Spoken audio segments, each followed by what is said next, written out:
So I officially call the meeting to order. There's my official gavel. At 2:03 on October 21st. And welcome to all of you.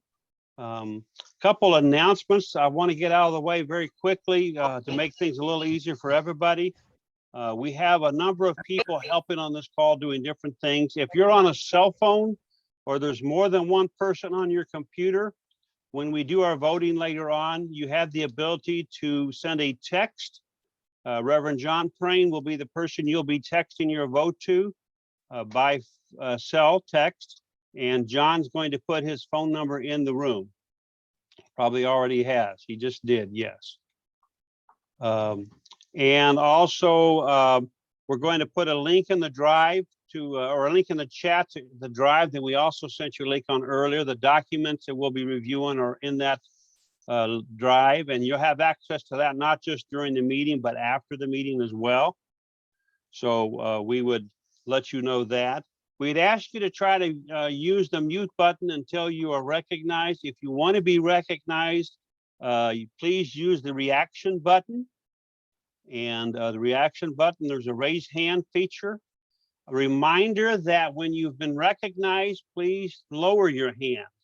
Otherwise, it'll stay up, and I'll ask you again and again and again. And actually, I won't, because we'll try not to let any one person dominate the discussion so that we can have open discussions with everybody. I hope you've had as much good time as I've had this week. I want to pass on to you real quickly while I'm waiting for a couple more people to come into the room. Some of my notes from this week that I've taken from the devotions, from the workshops and things that have happened, including the worship. Tracy Blackman on Wednesday reminded us that the smartest person in the room is the room itself. Boy, that really resonated with me. The collective wisdom of everybody on this call is a lot smarter than me. In fact, one or two of you is a lot smarter than me. But all of you collectively, we really have a lot of wisdom in this room, and we appreciate that wisdom being here. Suzanne Schmidt said, God calls us at every stage of life. And I really saw that with Bobby McKay yesterday when she was speaking to us. Some of the things that Bobby said about discovering God, sharing that gift, changing yourself, changing the world. Really resonated with me. Cameron Trimmel, God is still speaking. Are we listening? Wow, that was pretty powerful. Are we listening? Yes, God is speaking. We know that because we're all UCCers, but are we listening? And then Kathy Laws this morning, encouraging us to go boldly and make a difference in her devotion this morning. Lots of other good stuff. A reminder that all of this is recorded. So you will be able, almost all of it is recorded. So you'll be able to go back and look at this at a later date, and we'll have more information on that during this meeting as well. I appreciate everything that you have done so far. The first order of business that I'd like to go through is to validate the quorum. I do have a letter that was sent to us today by Naomi Else, who is the conference registrar. Can you put that on, Sarah, please?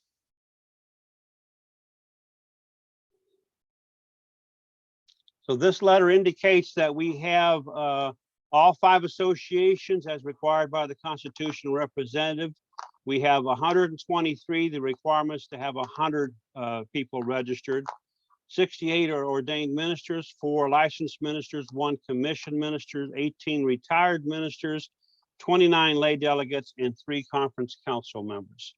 So do declare that we have a quorum in order to be able to do business. Thank you very much, Sarah. So without any further ado, what I'd like to do is introduce Reverend Andy DeBraber, the Generosity Officer for the United Church of Christ. Andy has come in just a special to speak to us today. And Andy, I'll turn the floor over to you. Thank you. Thank you, David. It's a pleasure to be here with you all, and real joy to be at this meeting. I'm coming to you from Grand Rapids, Michigan, so just up and around the lake for some of you. And I want to thank you for the ministry that you are doing in each of your settings. I know that you all are working really hard at that, and many of you are making real sacrifices to do the work of the gospel there in Illinois. So thank you so much for that work throughout the state.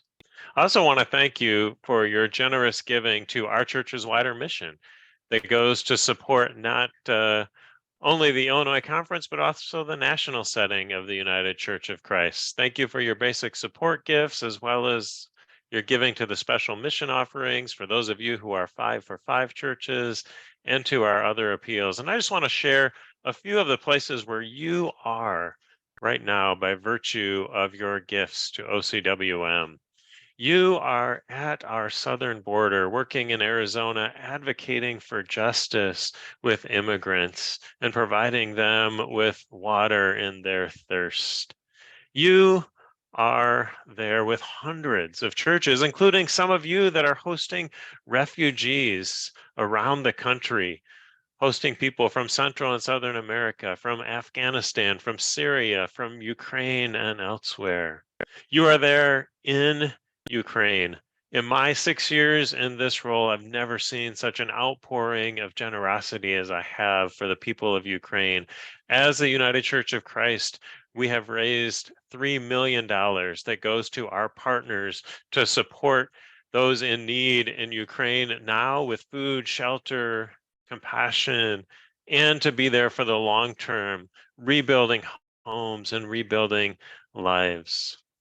You are there in some of our exciting new church starts that are making such a difference in their communities and moving the gospel forward, including one here in Michigan that is building homes for people in need, especially for LGBTQ children and families who have no place to live in their community.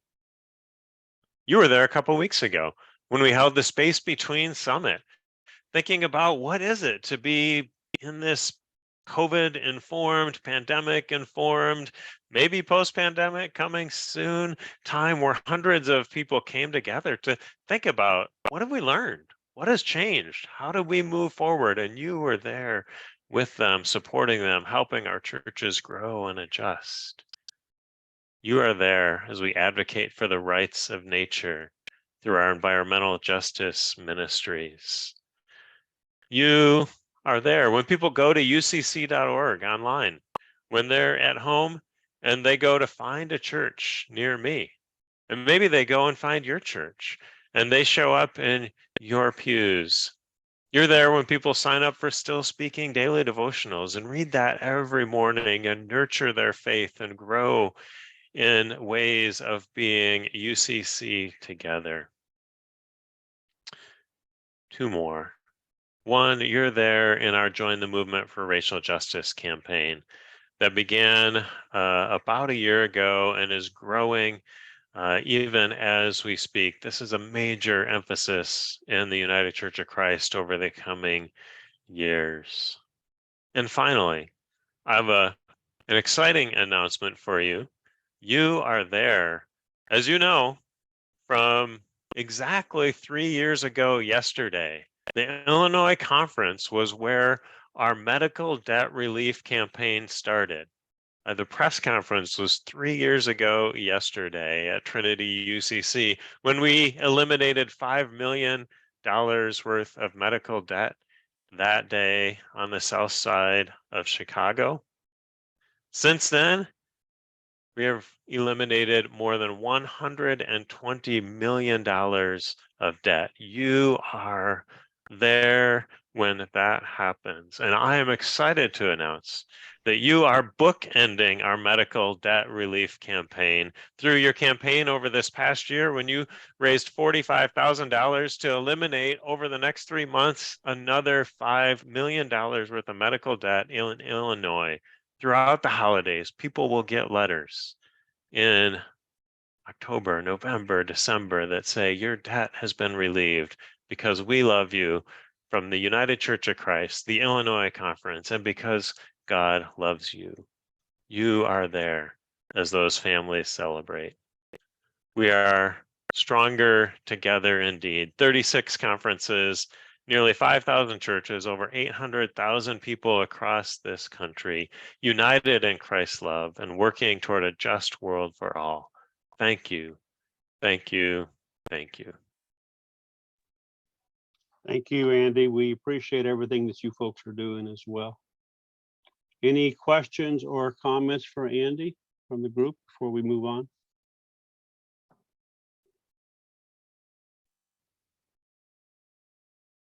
Seeing none, I will move on to the Back Bay mission, partner introduction and video. Do you have that, Sarah? Andy, you're welcome to stay on as much as you'd like.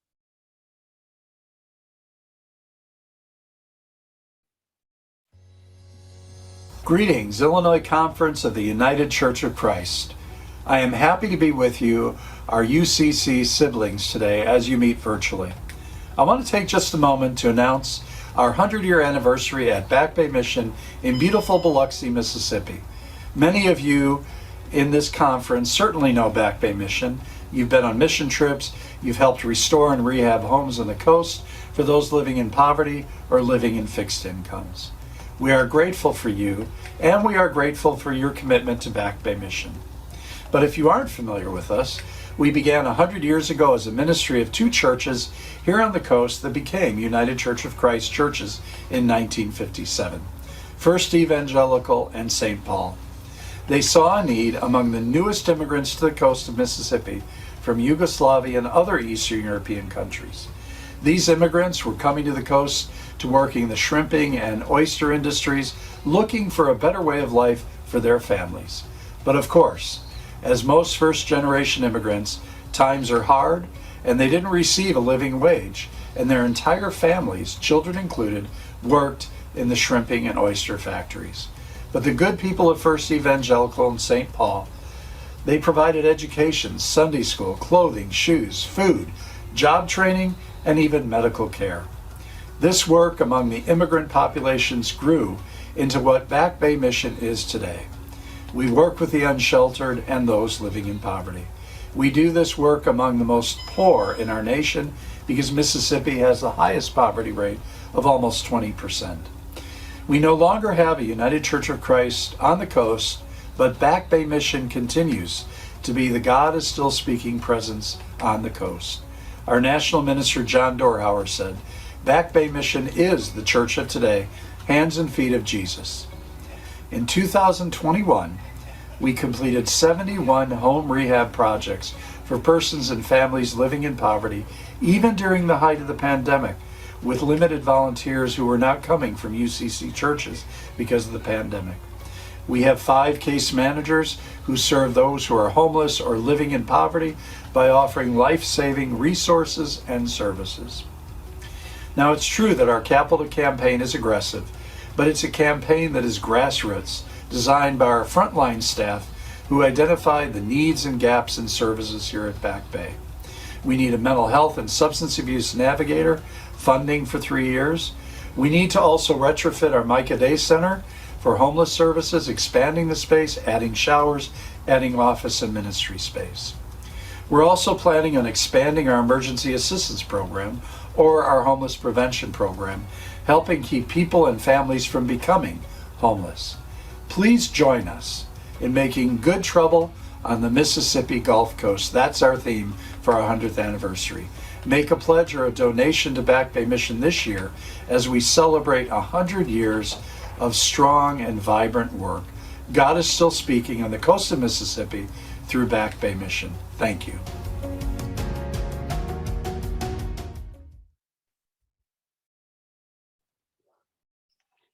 So just curious, by show of hands, how many of you have been participating with Back Bay Mission over the last few years? We've been working with them for many, many years.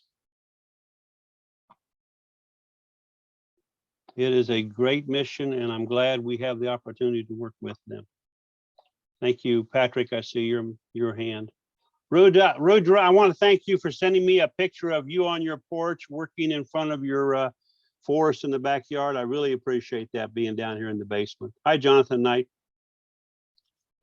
So the next thing we get to do is really a lot of fun. It answers the age-old question, which came first, the chicken or the egg? We're going to try voting and see how that works out. And we're finally going to have the answer of which came first. So Sarah's going to put up the question in just a minute. If you raise your hands, don't forget to put them down, by the way. So don't vote yet. Some of you have already started voting. That's okay. If you're participating by cell phone or there's two people on the call, go ahead and text John and give us your answer. Which do you think came first? We're going to give you about 2 minutes. It's 2:19 to vote. We've got 78 people in the room.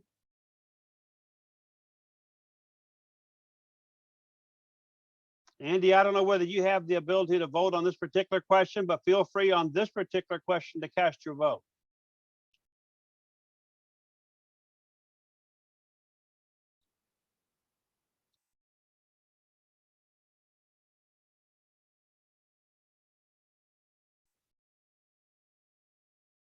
I don't know what happened to my screen. All I get, Sarah, is a big white thing on my screen. Block out everything. Who's speaking? This is Monica. Monica Howe, Congregational Church of Park Manor. Yeah, Monica, we only can see 5 or 6 people at a time. That's why if you speak up, let us know who you are, please. Sarah will work on that. If you are only seeing a white box, then that means you're not able to view the poll. So you can skip this poll if you want, since it's just a test poll, but you can text John your votes when we do the upcoming votes. His number is in the chat. So which came first, the chicken or the egg? The first is chicken, the second is egg. We have a very close vote. We have some people who have not voted yet.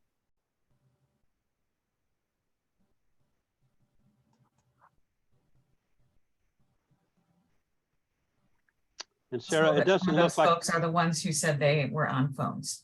Yeah, it doesn't look like I get to vote. No, the hosts cannot vote. I guess they could phone it in to John, could they not? I mean, text it in? If Yeah, they wanted. could text it into you. And in case of a tie, I do get to vote.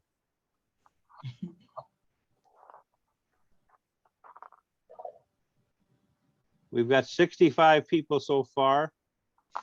There's 78 in the room. That also includes several hosts, but there's only 70 that have access to the polls. Right. Thank you.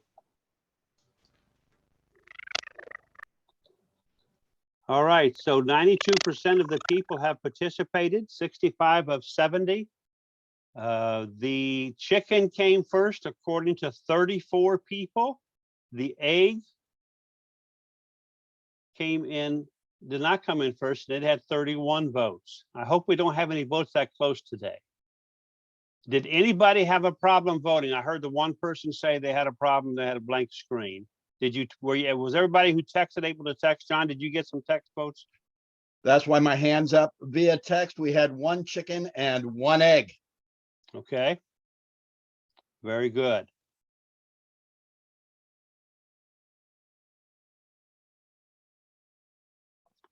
Did anybody have any issues voting? Just want to double check before we go any further.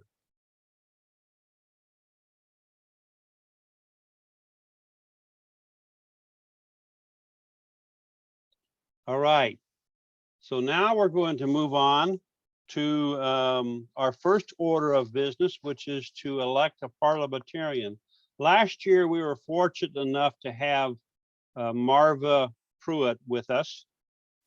Marva Campbell Pruitt, excuse me, a good friend of mine who is out in Sauk Village and a registered parliamentarian. I forget all the technical stuff that she has, but she did a great job for us last year. And Marva has agreed to serve as our parliamentarian again this year. I would entertain a motion to accept Marva Pruitt as our parliamentarian. And I cannot see, so somebody will have Mary. move that we. I saw Mary Newcomb hands first. There's a So second. moved. Yeah, when you give a motion, please say your name so we can hear who it is. Mary You also Newcomb. have to say the motion. I move that we accept Marva Campbell Pruitt as our parliamentarian for the 2022 annual celebration. All right, is there a second to that motion? I second Pamela Floyd. Okay, thank you, Pam. Any questions or discussion? If not, we're going to put the question up on the board and allow 2 minutes. Again, text your vote in, please. This is good practice for others. If you're not able to vote on the issue. The question is, do you approve the appointment of Marva Campbell Pruitt as parliamentarian? Yes or no?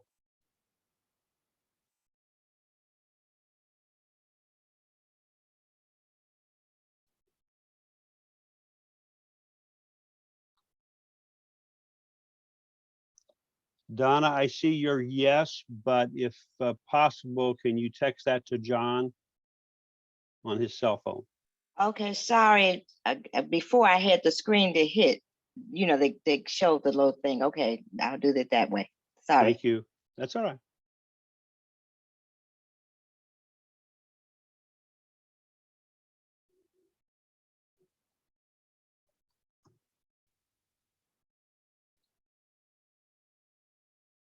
Got about 50 seconds.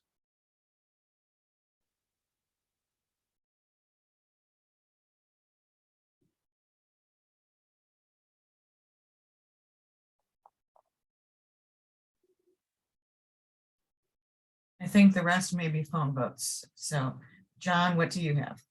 I have 4 additional yes votes, and David, can I have a moment just to, we'll do this twice if we might.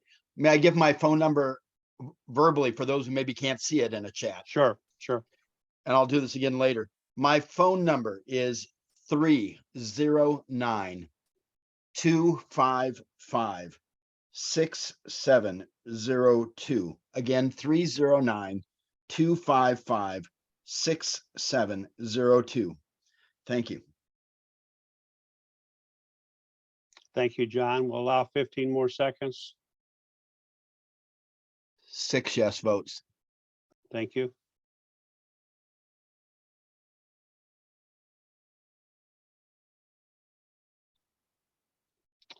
So I see 62 plus 6 is 68 votes for yes, no votes for no. So Marva, thank you very much for serving this year again as our parliamentarian. And it looks like our voting system is working at this point. Did anybody have any problems with the voting again?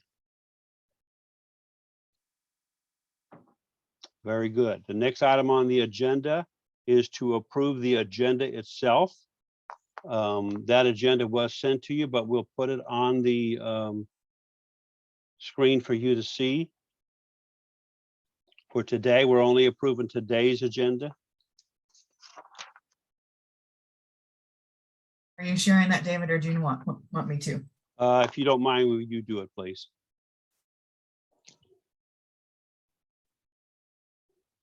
Rudra sent me his gnats over here.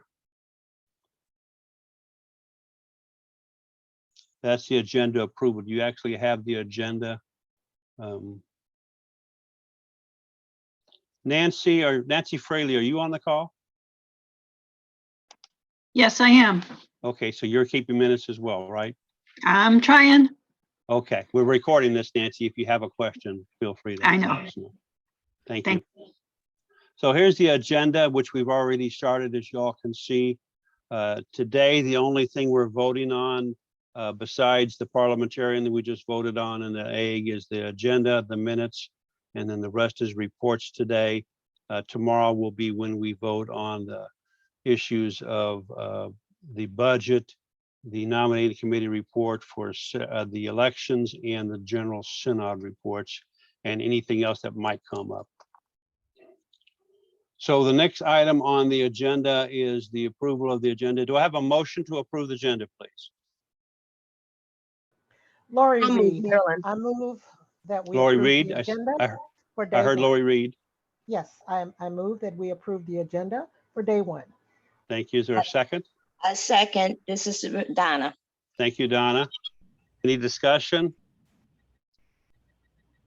Additions or subtractions? Donna who? Donna Freeman. Thank you. Freeman, sorry.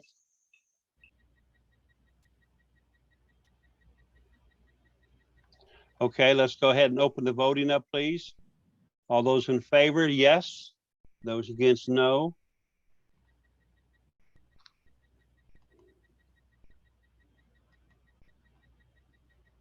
I appreciate your quick responses. This will help us to flow through the meeting efficiently.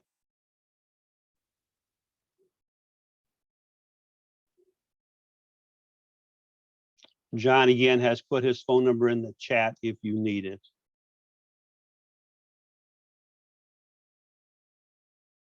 Okay, we have 100% of the votes on here. We're waiting for John when you're done.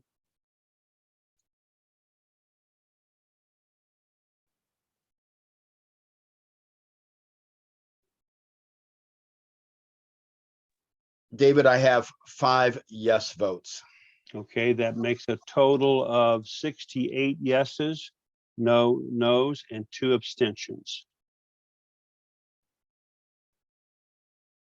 Since we have 100% of the voting done, I'll go ahead and end the poll. Nancy, did you get that information? Yes, I did. All right, thank you.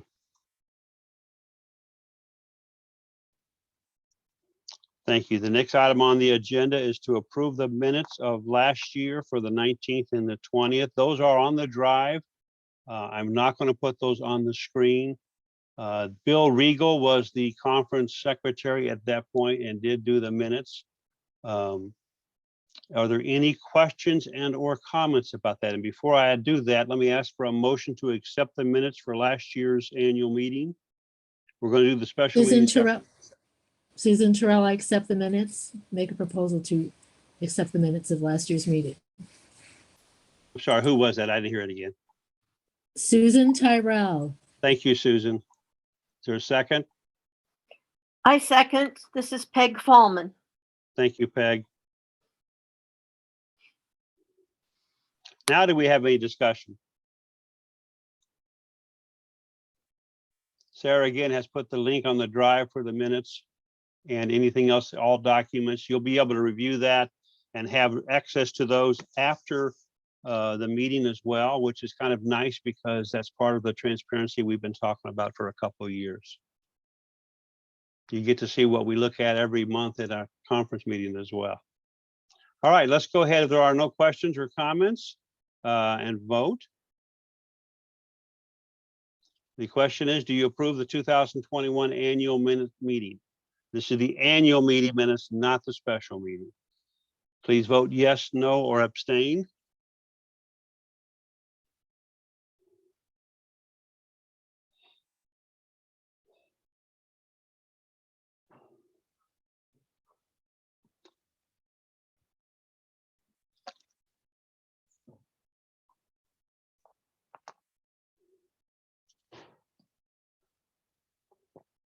John, whenever you're ready, we have 100% of the voting done online. It looks like I have 6 yes votes, David. Okay, that's a total of 71 votes. We have 64 yeses and 7 abstentions.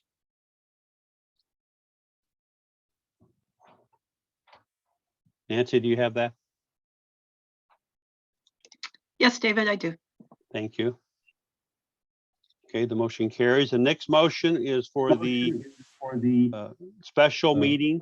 That was held in January 31st. That was only one purpose for the special meeting, and that was to, if you'll remember, Ernie Potter determined he wasn't going to run again, and we didn't know that till the last minute. So we had to appoint somebody else to be treasurer, and on January 31st of this year, we appointed Christine Vesley. Christine, raise your hand so everybody can see you. Christine's been our treasurer ever since, has done a fantastic job. David Knicker, I see your hand was raised. Yes. I cannot open the book of documents. I did not receive it by email for the conference or for Western Association meeting. How do I get access to all of those documents?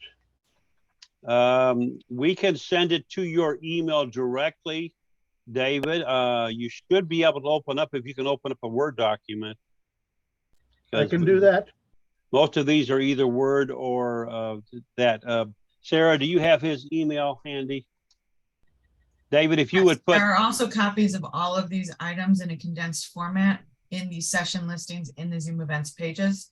So Yeah. all of the minutes for the meetings, all of the reports that have been submitted, all of the financial reports, budgets, and all of that are in the resource section for the session listings and Zoom events as well. But David, we will make sure you get access to those. You should have received an email this morning that had the link. It's in a Google Drive, so if the link didn't work for you, then we can get them to you a different way. and we can help you offline too, David, after the meeting. You can call John or myself. There's the link in the chat as well. If you click on that link, it should take you right to the drive, and all of those documents are available. The link in the chat does not work.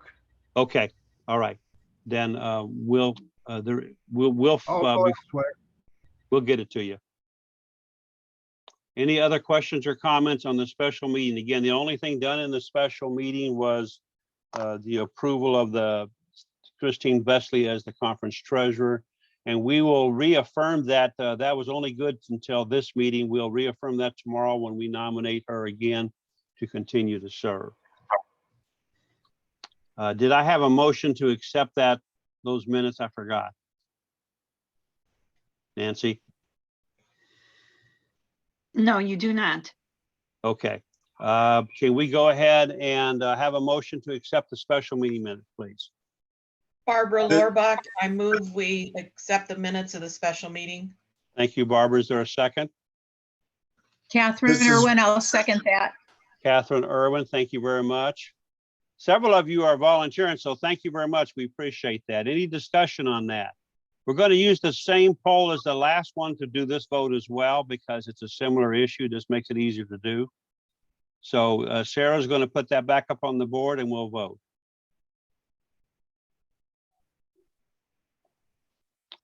So do you approve the minutes from the conference council special meeting on January 31st, 2022? Yes, no, or abstain?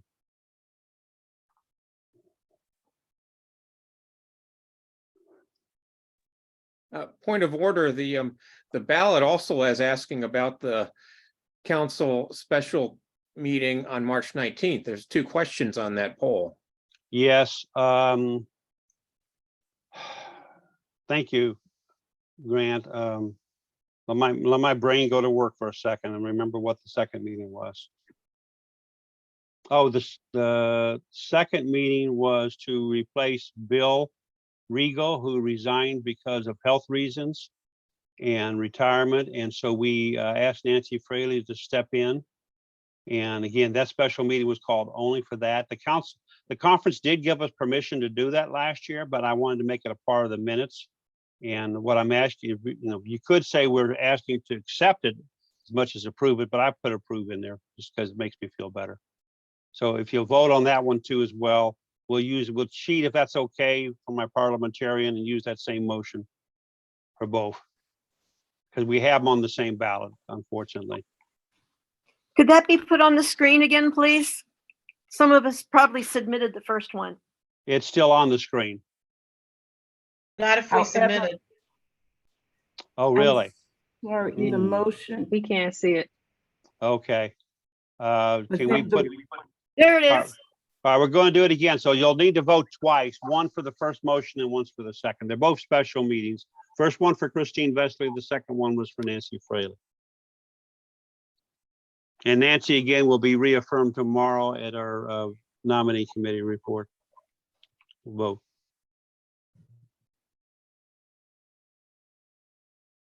The fine line between being efficient and pushing too fast. So I apologize if I appear to be pushing. I'm not trying to push at all. I'm just.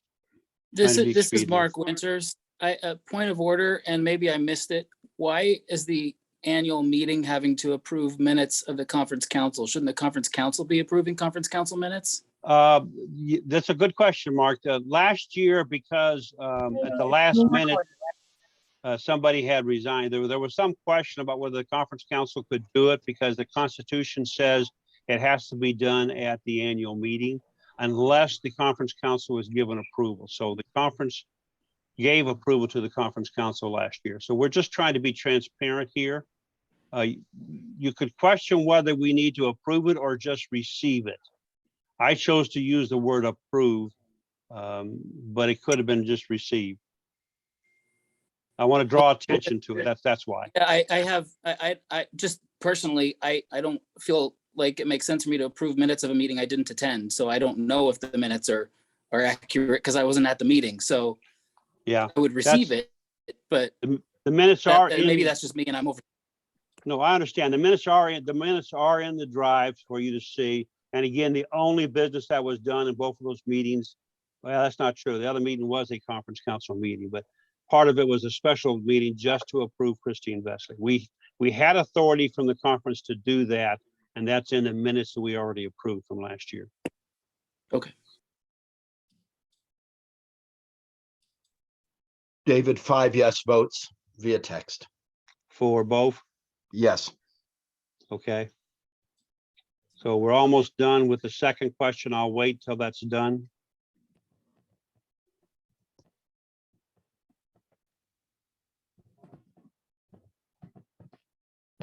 Barbara Lorbach writes that if you highlight the link that Sarah sent and copy it and then paste it on your web browser, it should give you that drive.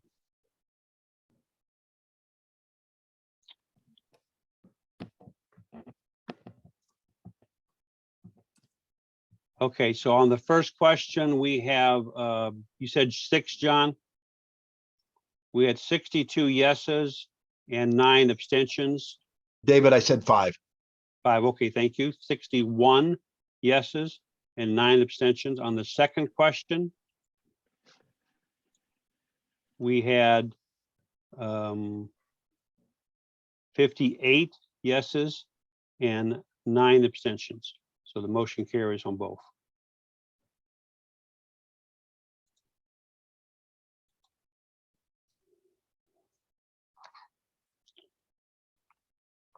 That leads us to the conference president report, which I promise you will be brief. You have in the folder a letter that I wrote because I am the outgoing president as to the last 2 years. The only thing that I would elaborate on that is that unfortunately, the last 2 years and 4 months, we have not had a live meeting. All our conference council meeting, all our FAB meetings, all our property committee meetings have been by Zoom. Our Synod was by Zoom. Our annual meetings have by Zoom.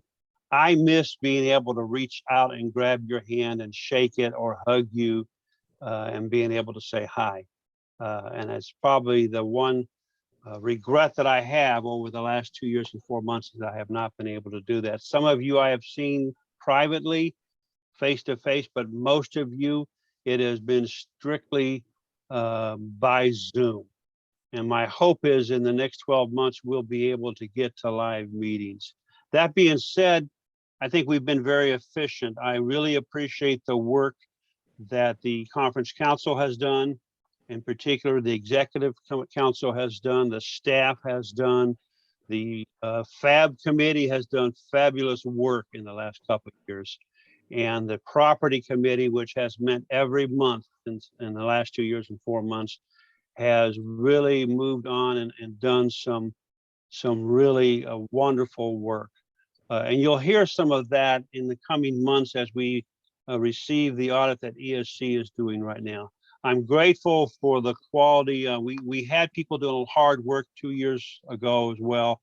That has continued. We've been able to take some of the programs that previous councils started, and in particular, the audit that Chuck Maney started 2 years ago, and move forward with that. So I appreciate being able to serve the conference. I'm looking forward to next year's conference council and the good work that they will do, and I am confident they will do some good work. So I promise you short 3 minutes, I'm done. Molly? Thanks. I'm going to take more than 3 minutes. It's been a fantastic, I'm going to share my screen. It's been a fantastic 2.5 years. You recall that I was called during 3 annual celebrations back. 4, I don't know, in 2020, and everything has been during COVID. It has changed and shaped what I've been able to do and what we've been able to do together. And so I want to I've written a report, and it is available in the Google Drive. And I wanted an opportunity to be able to speak a little more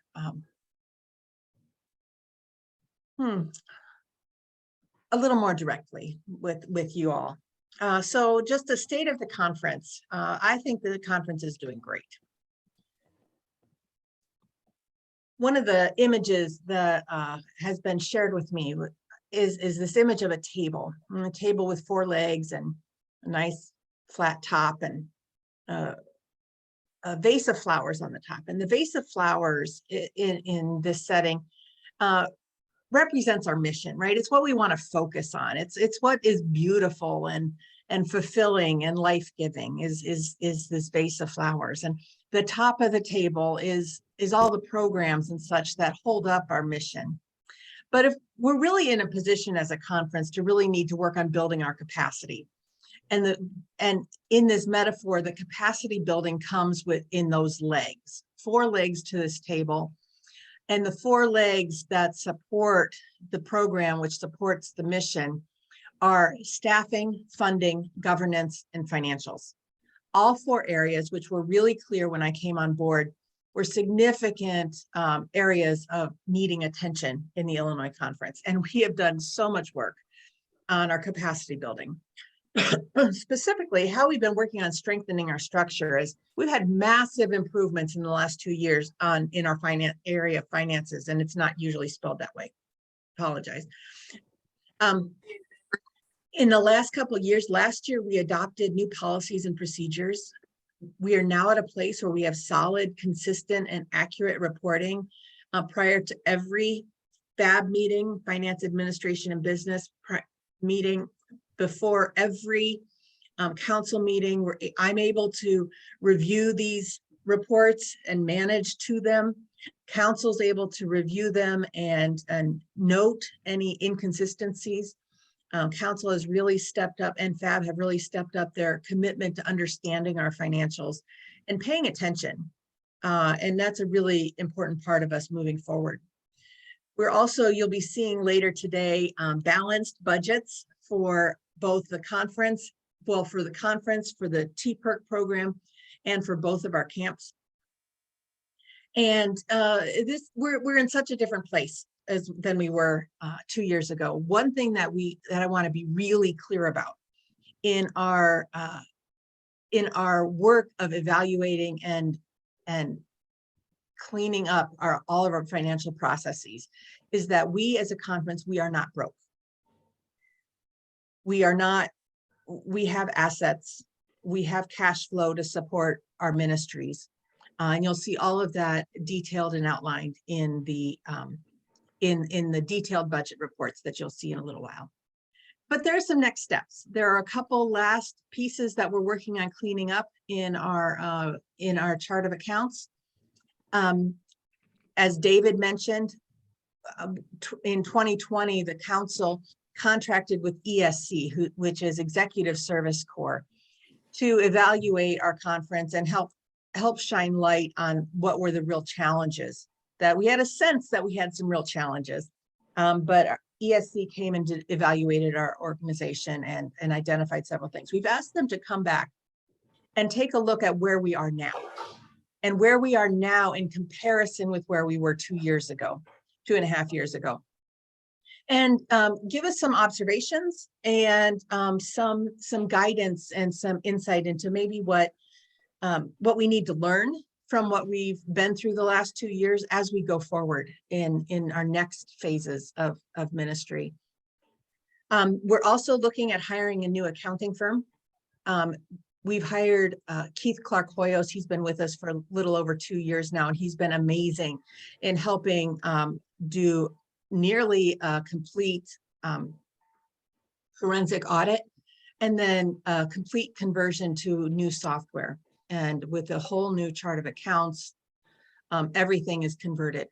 One of the things that's important in this financial conversion, and as we are working with our trust and transparency, is that we don't become dependent on an individual like we have in the past. And so we've been really clear with Keith for at least the last whole year that we will be looking for his replacement to start soon. So we are contracted with him through the end of the year, and how we work out in terms of the dates of starting and stopping. End of year is not, our end of year is not, does not end on December 31st with our accounting. So we want to make sure we have a smooth transition into our new year. But we're looking specifically for a firm that has experience with the new software that we're using. And we're having good progress in I'm really optimistic on that we're going to find a great solution for us. And finally, it's been several years since we've had a full audit of our books. There was an audit in 2020 of the 2019 books. However, when we received the reports, it indicated that our finances were in okay shape. And we were aware at the time that our finances were not in okay shape. And so we actually rejected the report of the audit for the 2019 books. And through that, that was a really challenging decision to make, to reject that audit. And through the year of 2020, there's so much influx, or in 2021, there was so much influx that we did not do an audit of the 2020 books because we knew they were an absolute mess. And then this year in 2022, we had a long consideration of doing an audit on the 2021 books, but determined there was so much still unsettled and so much activity of cleaning up activity that happened in 2021 that an external audit would not tell us a whole lot. And so we opted instead to do an internal audit, more transactional audit, and you can see the report from that audit, and you'll hear more about that from Bob when he speaks about our finances as well. We are committed, and we do have money in the budget. You'll see it when you review our 2023 budget to return to an external audit with a new accounting firm to review all of this work that we've done and do a thorough external audit, and the reports of that will be available. Staffing, for those of you who are familiar with the Good to Great book, you know what I mean when I say we've got the right people on the bus. I really did a terrible job typing. This is why I have great support staff. They usually copy edit my work, but they are so busy this week doing so much good stuff. Sarah, Naomi, and Lynn have made just transformational contribution to the functioning of the conference office. We have fantastic associate conference ministers with Stephanie, Terrell, and Kathy. TPERC has a great leadership team, again, starting new this year. Melody Seaton and Mars Rivera and Kathy Brown are our TPERC team. They've taken the TPERC program to a new level, and will be helping us explore what comes next with our TPERC program. And then Mitch Kloster and Tracy Heilman lead our outdoor ministries teams, and just are doing a fantastic job with a really challenging time, right? During COVID, and outdoor ministries is not an easy partnership, but they've been challenged to manage the camps with no deficit. And that is a huge challenge, and they've really been stepping up to the plate on that. I'm really proud of the work that they've been doing. So the next steps in the capacity building, you remember there were 4 legs to that table. We talked about the first 2. We've done huge work on those first 2. The other 2 are governance and funding. Tomorrow you'll hear a report from the council priority setting task force. And one of the things that council and I have both identified as priorities are taking a look at our governance. And we have recently named a governance renewal leadership team. And along with, and one of the leadership teams, it's a small team of 8 of us. And one of our first tasks will be to name a government renewal advisory team. Man, I type terribly. I'm so sorry for all my typos in this. You all, I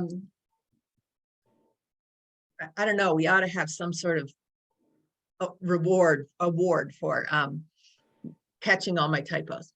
Anyway, so the challenge in this conference, right, is always how do we manage the balance between small and nimble and large and diverse, right? Making sure all the voices are heard. And this is the proposal for this process moving forward. And we'll have a small leadership team and we'll have a much larger advisory team. And that advisory team will be made up of a very diverse group and will be individuals that are either pulled into special projects. They'll also as a whole be a sounding board for the work of the leadership team. The first place that looks at draft pieces of our work and such. So I'm really optimistic about how this model will be able to work as we build capacity and improve our governance structure. Couple key priorities for this team. One is that our goal is to have substantive, actionable, deliverable by annual celebration 23.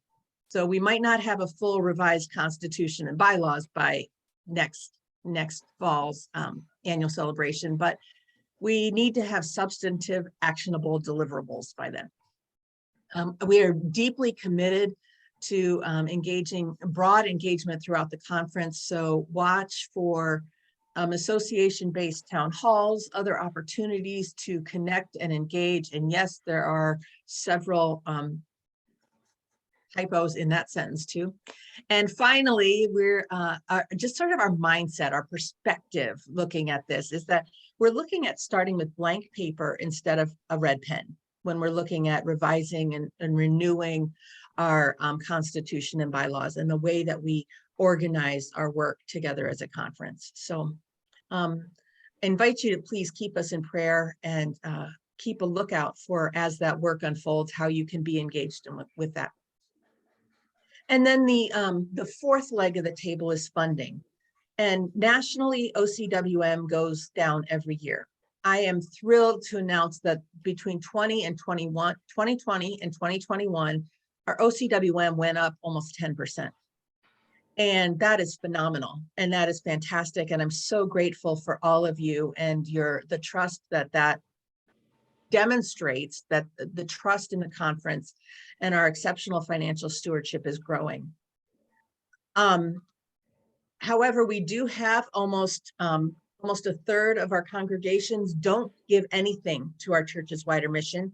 And this is the fund that primarily supports the work of the conference. And when you look at the budget, you'll see that overwhelmingly our income is dependent on OCWM, and about 75% of our budget goes towards staff. So the work, the relationships that you have, the work that the staff is able to do on your behalf and with you is the primary thing that OCWM is funding. We're also working on developing Friends of the Conference, which unlike OCWM, 80% of the dollars you send in stay with us, 20% go on to national. Friends of the Conference, 100% of those dollars stay here in the conference. We've applied and received some grants, and we're wanting to look at continuing doing that. We have a stewardship committee that is always happy to go out to congregations and help promote OCWM, to talk about generosity, to do all sorts of things. And it's on my radar to work on helping us as a conference develop a development team, which will help with more direct fundraising. Several of us have taken the executive certificate in religious fundraising from the Lilly School of Philanthropy at IUPUI. Others have been really involved with the School for Generosity and other options. And we have real resources in our conference to look at how we can imagine new funding streams to support the important ministry that we've been doing. But it's not all about capacity building. Really, our work, the whole point of our capacity building is to support our churches in ways that we're stronger together. It matters that you're part of the Illinois Conference, that we're part of the United Church of Christ.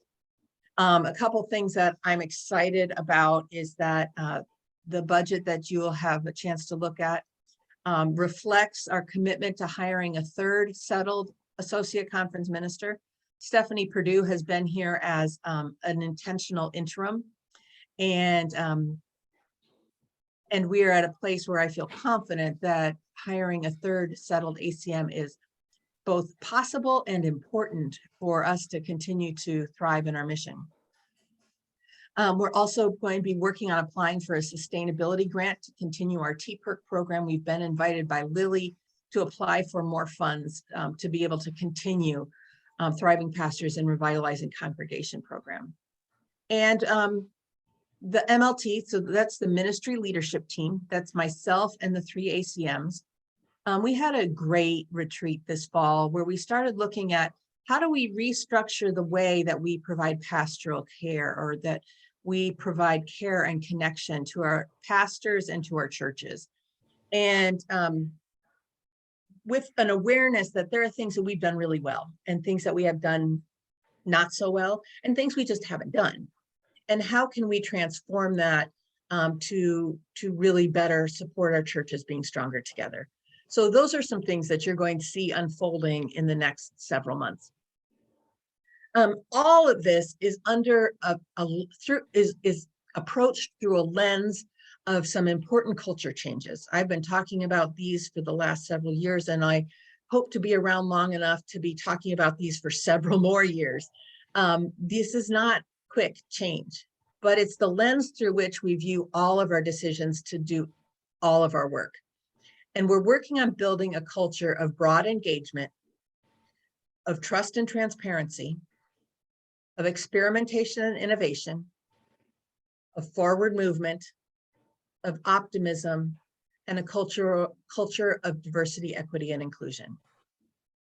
That's a lot of work, right? And it's all of the little tiny steps and little tiny actions that we take are always viewed through these lenses and help us continue on. And we will start seeing substantive changes over time.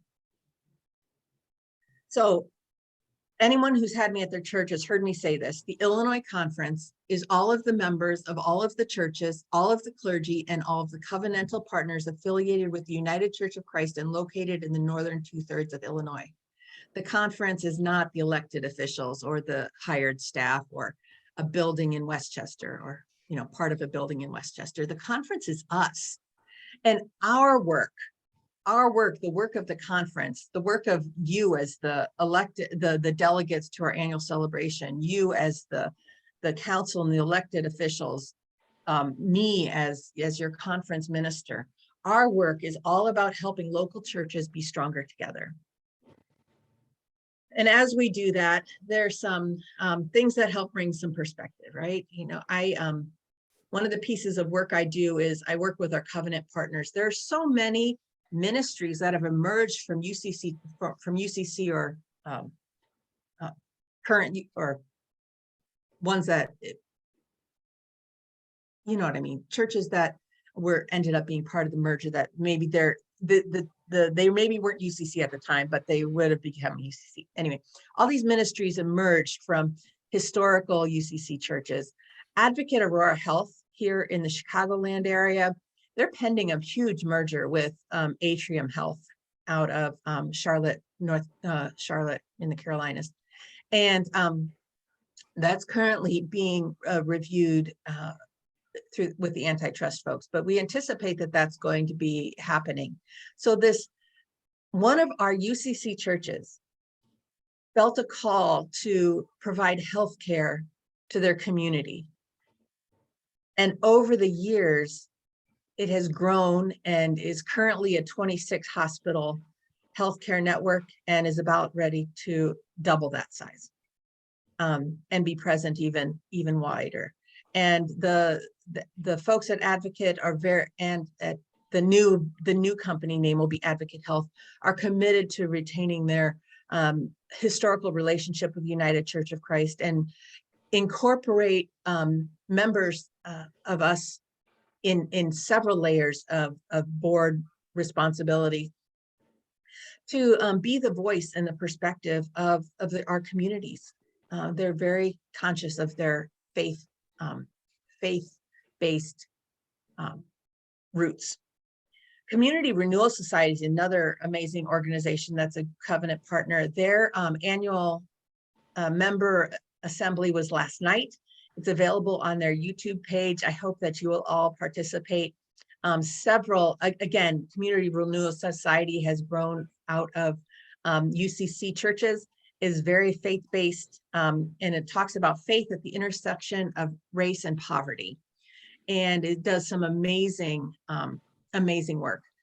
It is possible, several of our churches are member churches of the Community Renewal Society. Kenwood UCC was just recognized last night as a special honoree for their work with the Community Renewal Society, as well as several of our UCC members of our UCC churches. It is possible for any of our churches to become member organizations of the Community Renewal Society, and it's a fantastic partner. We have some celebrations with some of our higher ed covenant partners. Elmhurst University is a UCC affiliated college. There are scholarships for UCC students. They just celebrated their 150th anniversary, and they partnered with us and Community Renewal Society just last, Sarah, was it just last week? 2 weeks ago for National Coming Out Day. And it was a fantastic, last week. Sarah knows for sure exactly when it was. It feels like weeks ago. And then we celebrate with Chicago Theological Seminary and their calling of their new president. And we will hear from Reverend Dr. Brad Braxton later this week. Wider Church. I currently sit on the United Church of Christ board, which is the board of directors for the national setting of the UCC. And so you are represented in that way. I always have in mind the issues and priorities of the members of the Illinois Conference. I'm also active with the Council of Conference Ministers. And then coming up is General Synod, and we're going to be electing a new general minister and president. It's in Indianapolis at the end of June, beginning of July.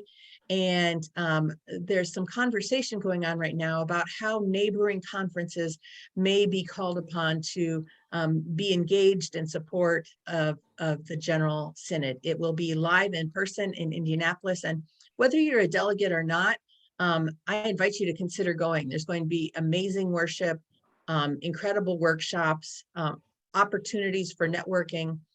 Seeing the church, your church, the United Church of Christ, at work and making decisions and exploring how God is calling us forward. COVID has been such a big part of our lives, and this is my non-scientific study, and I've been sort of throwing these numbers out, and when I do, most people just respond like, yeah, that feels about right. So my observations are that across the board, churches are experiencing approximately a 30% drop in average worship attendance. Some of that is affected by the frequency of attendance seems to be down. So it's not necessarily fewer people altogether coming to church, but they're not all coming at the same time. They're coming less frequently. There's also some generational differences where across the board, it's more common that younger people are slower to be coming back. And it's not real clear why, but those are just some observations. But while we have about a 30% drop in worship attendance, I'm seeing across the board, there's really only about a 10% drop in giving and maybe only a 10% drop in mission. And I would love to have ongoing conversation with y'all about whether those numbers feel right in your settings. I've talked about these with the ministry leadership team, and it's pretty consistent with what we're hearing across the board. So I'd love to hear from you if that's about right on in your setting, or if that's way off. Let's have lunch and talk about what's going on. I'd really enjoy that.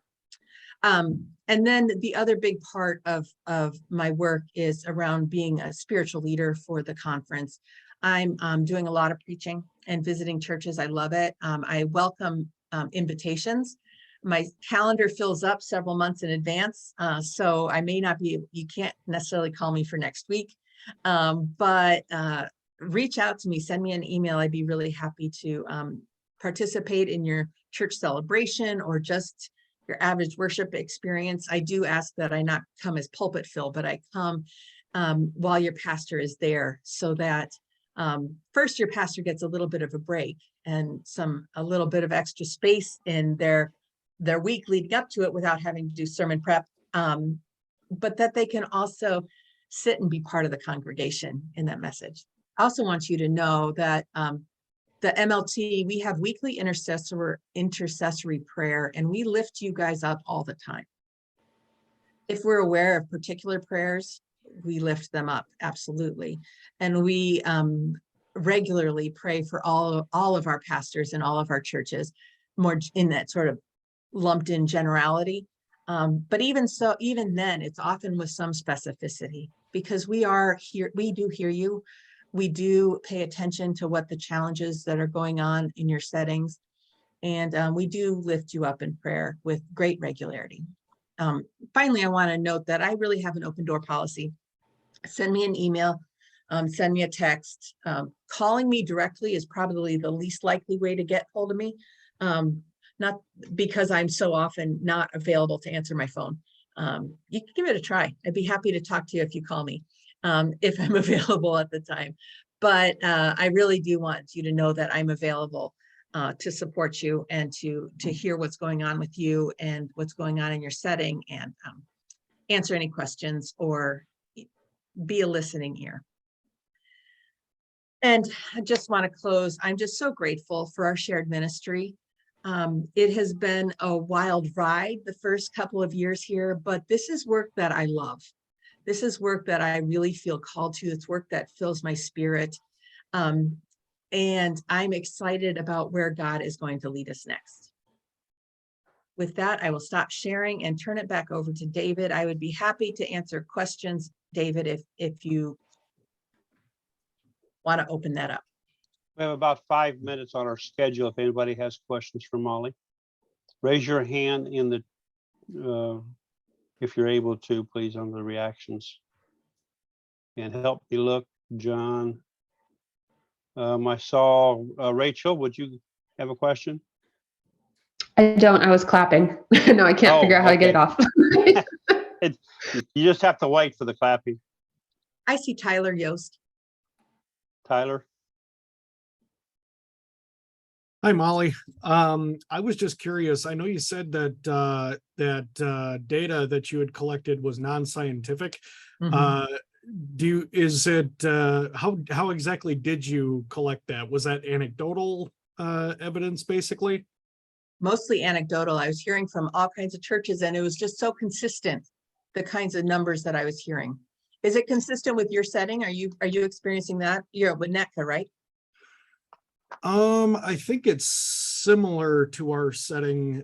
We just had a church council meeting, and we talked about that. I think Reverend Jeff Braun is in the call. He might be able to recall more from the meeting than I do. Yeah, it's really anecdotal. It's coming out of yeah, Jeff just posts in text in chat that yeah, it matches their That's what I data thought. too. Yeah. That's the reaction I get when I'm throwing this out. It is coming from anecdotal, and with the MLT, we've come together and talked about our observations. And as David Antio is saying, similar figures from other settings, Albany Christian Century, and heard from other churches and conferences along the way. Okay, gotcha. Thanks for that. I would love to see a report. I imagine our card office is, well, I'm sure our card office, which is Center analytics, research, development, and data from the national setting is working on COVID evaluations and stuff. Everybody with,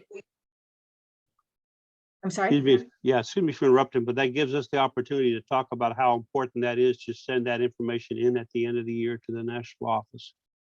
Yeah, what I've said at the association meetings I've been at is please, please, please, please, please, please, please, please, please, please, please, do your end of year yearbook reports. Every church gets notified that they're due. We're among the worst responders of all the conferences. And it actually does compromise a local church's standing, because our being reported in the yearbook directory is actually tied into our nonprofit status. Nobody, and I get all these questions. They're like, oh, but those numbers don't reflect our reality. Okay, everybody understands that those numbers don't reflect the reality, right? The other thing that I hear is that it's like it's Big Brother. We're going to be judged. No one's going to judge you. No one's going to judge you. No one's, and everyone understands they don't reflect the reality of your ministry and your mission. And we're working on, and CARD is working on finding ways to better capture better data. But we have to tie in with what's historically checked also, so that we can continue to compare apples to apples and oranges to oranges. Sally, Scheib?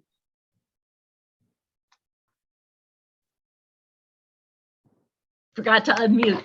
I wondered if you would speak to something when you talk about governance, and I understand, we need governance. At the same time, in the United Church of Christ, the freedom that we experience has also allowed so many good things to bubble up and become reality. Is it possible to not only look at governance, but to look at freedom, because we need both, particularly in a time when there are people who politically would like to take away as much freedom as possible? Yeah, that's part of when I talk about governance, it's about our constitution and bylaws and how we do business together. And it's not about containing things. It's about how we go about doing things. And I think that's going to be that's already an important thought that's in the minds of the leadership team. And I hope you continue to bring that up, Sally, as we have conversations around the conference. It's how do we do things best for today and tomorrow? We know that there are problems with how we've done things. There are issues with how it's been, with what it's like now, based on what was designed in the past. So what are we designed to really do the best going forward? And I love what Hank just put in the chat. Good governance equals relationship and accountability, not heavy-handed control. And that's an important perspective. So keep us honest with that, Sally. Other questions or comments?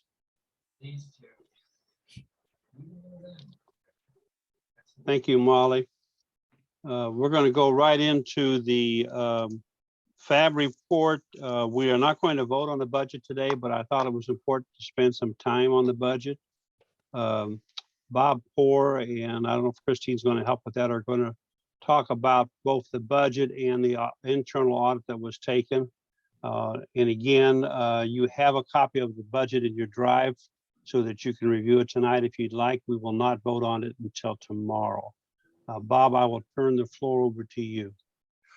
Okay, good afternoon, everybody. Thank you very much. And I'm Bob Poor, the chair of FAB, the Finance Administration and Business Committee. And with me also is Christine Vesely, the treasurer, who's in one of these tiny boxes somewhere in here. There she is. Okay, I see you. Hey, Christine. I've got about, they give us 30 minutes for this. We've got about 30 pages of financial information to go through. In the spirit of transparency, I can go fast, we can go slow. One of the things I didn't put in as a slide or anything is any summary of the internal audit that Molly talked about, that David talked about. That internal audit report, though, is in that shared drive, and you're welcome to pull that. And we'll pause at some point and feel free to ask questions about that if you have any. Christine, anything you want to lead off with?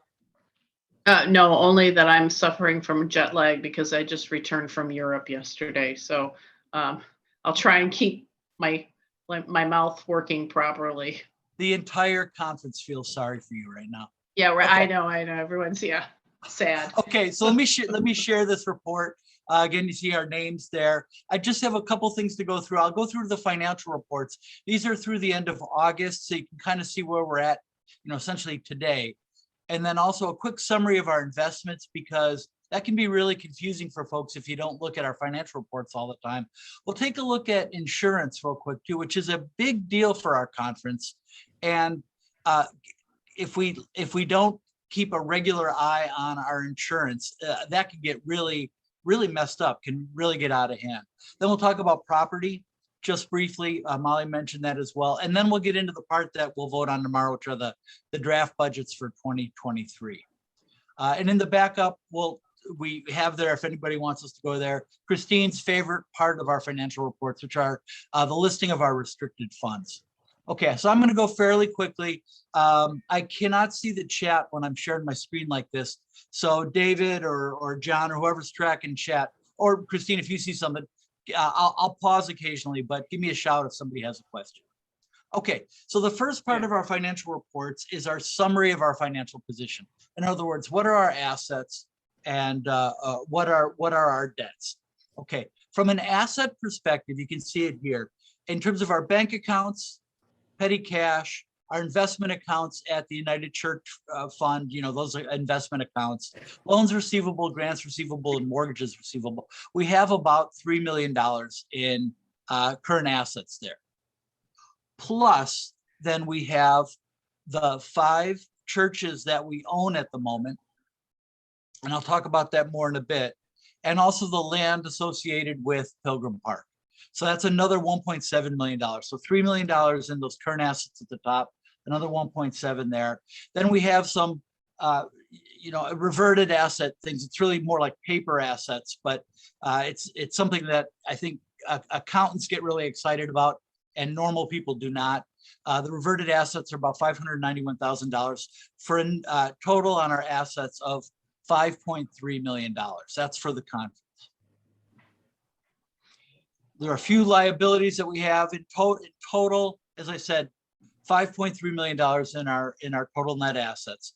And you can break those up in a couple of different ways. From an unrestricted perspective, in other words, we have a lot of leeway in terms of where that money can be placed. About 2.1 million, or about a little less than a third of it, excuse me, a little more than a third of it, is in unrestricted funds. Temporary restricted funds, which is primarily money that we've collected that we owe others and have yet to pay. And that is going to be a major focus of FAB in 23, is reducing that number, because sitting on money that we owe is not good business and not what we should be doing. And then permanent restricted funds. Those are monies that we have, primarily our UCF funds that we hold, but are designated for a specific purpose. So again, total net assets, $5.3 million. I'll pause there. Any questions about just assets and liabilities up front? I heard something that sounded like snoring. I'm going to keep going. Okay, No, let's talk about. It's the door in my house. I have Oh, to is go it the door in close your it. house? Hang Your on. door is Yeah. asleep. Okay. Yeah.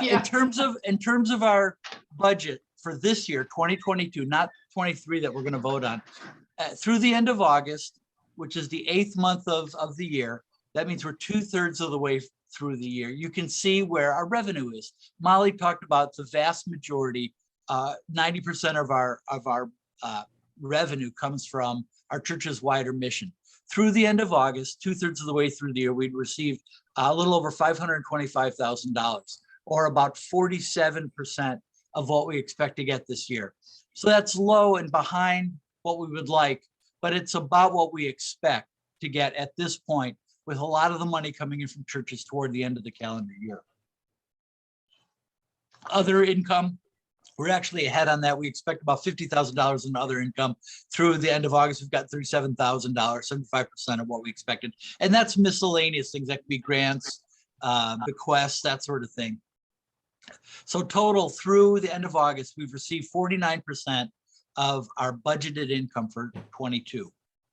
In terms of expenses, again, this is through the end of August, so 66.7% of the way through the year. You can see salaries and wages are right where we would expect them to be, within about a percentage of what our budgeted number is. Other benefits the same. Professional expenses are actually lower than we've budgeted, which is good. That means we're being careful with the money that we have in terms of other expenses and things like that. Outside services is about where we would need to be, and employer paid expenses at about where we would need to be as well. So total human resources, about half of our budget. We're right on schedule at 66.97%. You can see it there, $581,396.18 spent. Lesser expenses that we have, but equally important: administration and fees, communication expenses, property expenses. That's primarily the rent in Westchester, and ministry support services.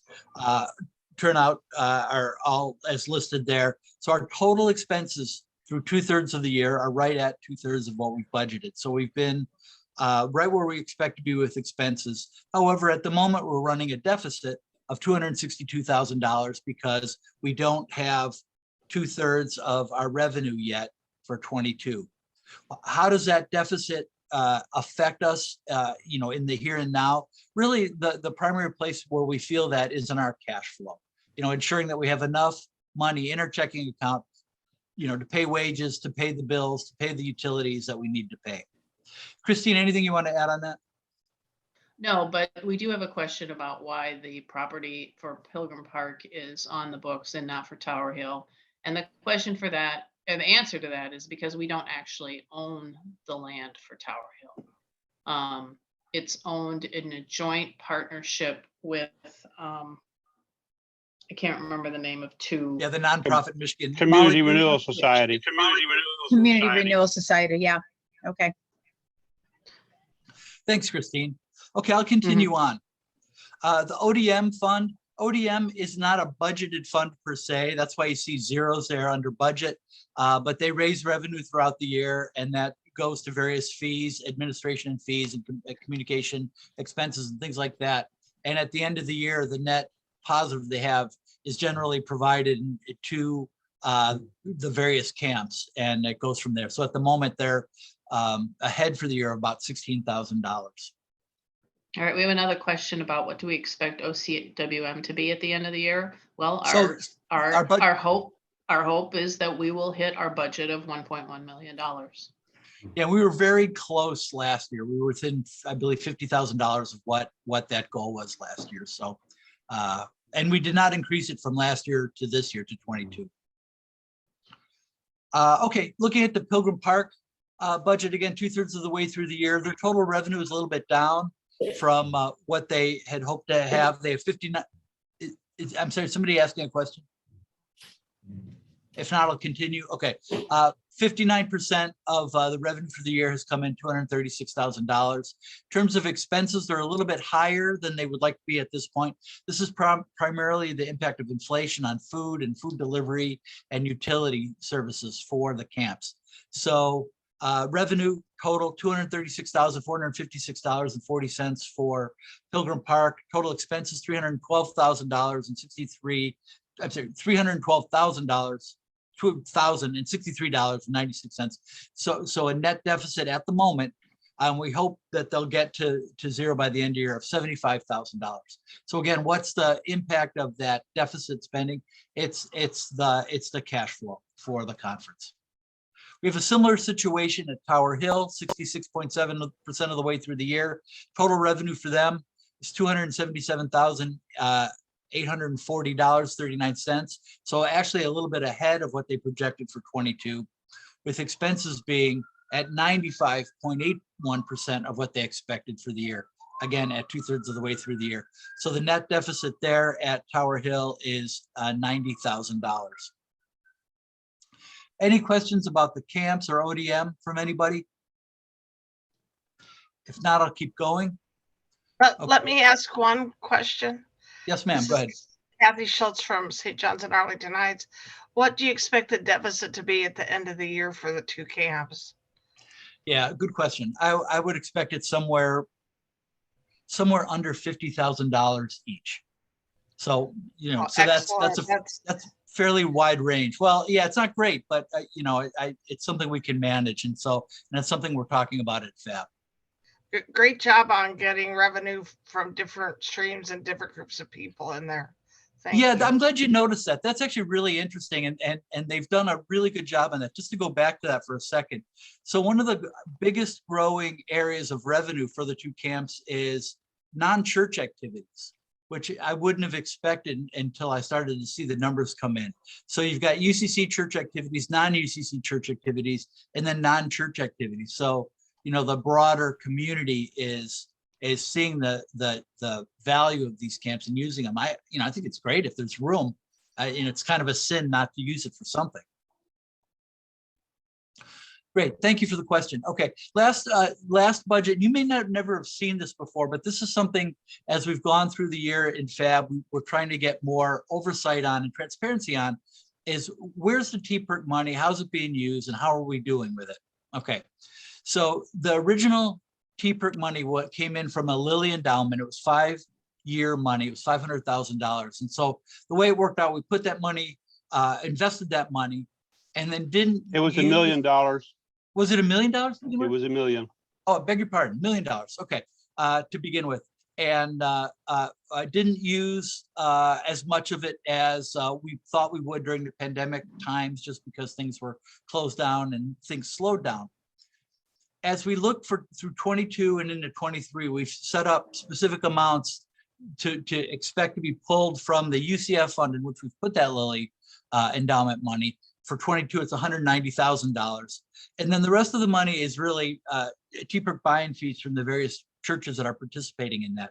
So income through the first 2/3 of 22 is $196,735.09. Again, $190,000 of that is money that we've had on hand, moved from UCF into paying bills for the TPERC events, and then the buy-in fees from the various churches. So 196 at this point, we're already at 100% of what we budgeted for the year in terms of income. In terms of expenses, it's human resources, administration and fees, communication, property, ministry support, and so on. Total expenses through the end of August were $75,608. So there's a net positive there of $121,000, which is great. What that means is at the end of 23, we have every expectation that there's going to be money left in the UCF fund for TPERC to help support the sustainability of TPERC initiatives beyond when the original 5-year period ends, which ends at the end of 23. I'll pause there. Any questions about TPERC in the budget? Okay, if not, I'll continue. Page 9. This is just a quick summary of all the investments that we have. I won't go through every line of these, but it's important to see where the money is. The other thing I have to note is that this has been a really bad year for the stock market. So you'll see most of the funds are down about 15%.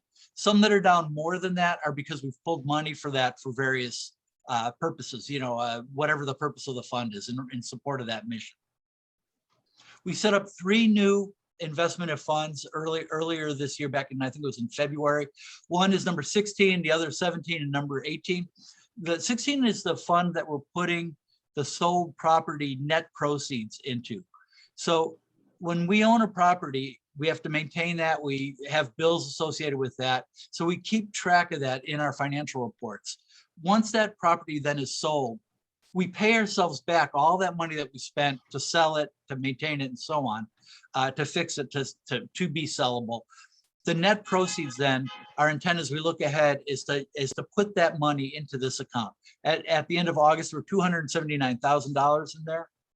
The other 2 are based on gifts received, primarily from Franzen, the Franzen Trust. One is for renewable energy facilities at Pilgrim Park, and the other is the Franzen Continuity Fund. It's really to support the long range mission of the outdoor ministries. So those are our investments, these 18 accounts, and we'll have a few more as we look ahead. But the important thing for all of you on the phone that don't see this all the time is we look at this in FAB every month, and the council looks at it every month, so that we keep kind of a finger on the pulse of how we're doing with our investments and where that money is at. Any question about investments? Okay, the next one, I won't belabor this, but insurance is a big deal that we need to be mindful of, or we can end up with properties that don't have insurance, or we're paying for insurance on a property that we no longer have, and it can just be sort of a logistics nightmare if we don't keep on top of it. So again, we go through this every month as well. In short, in summary, we have 4 insurance policies as a conference.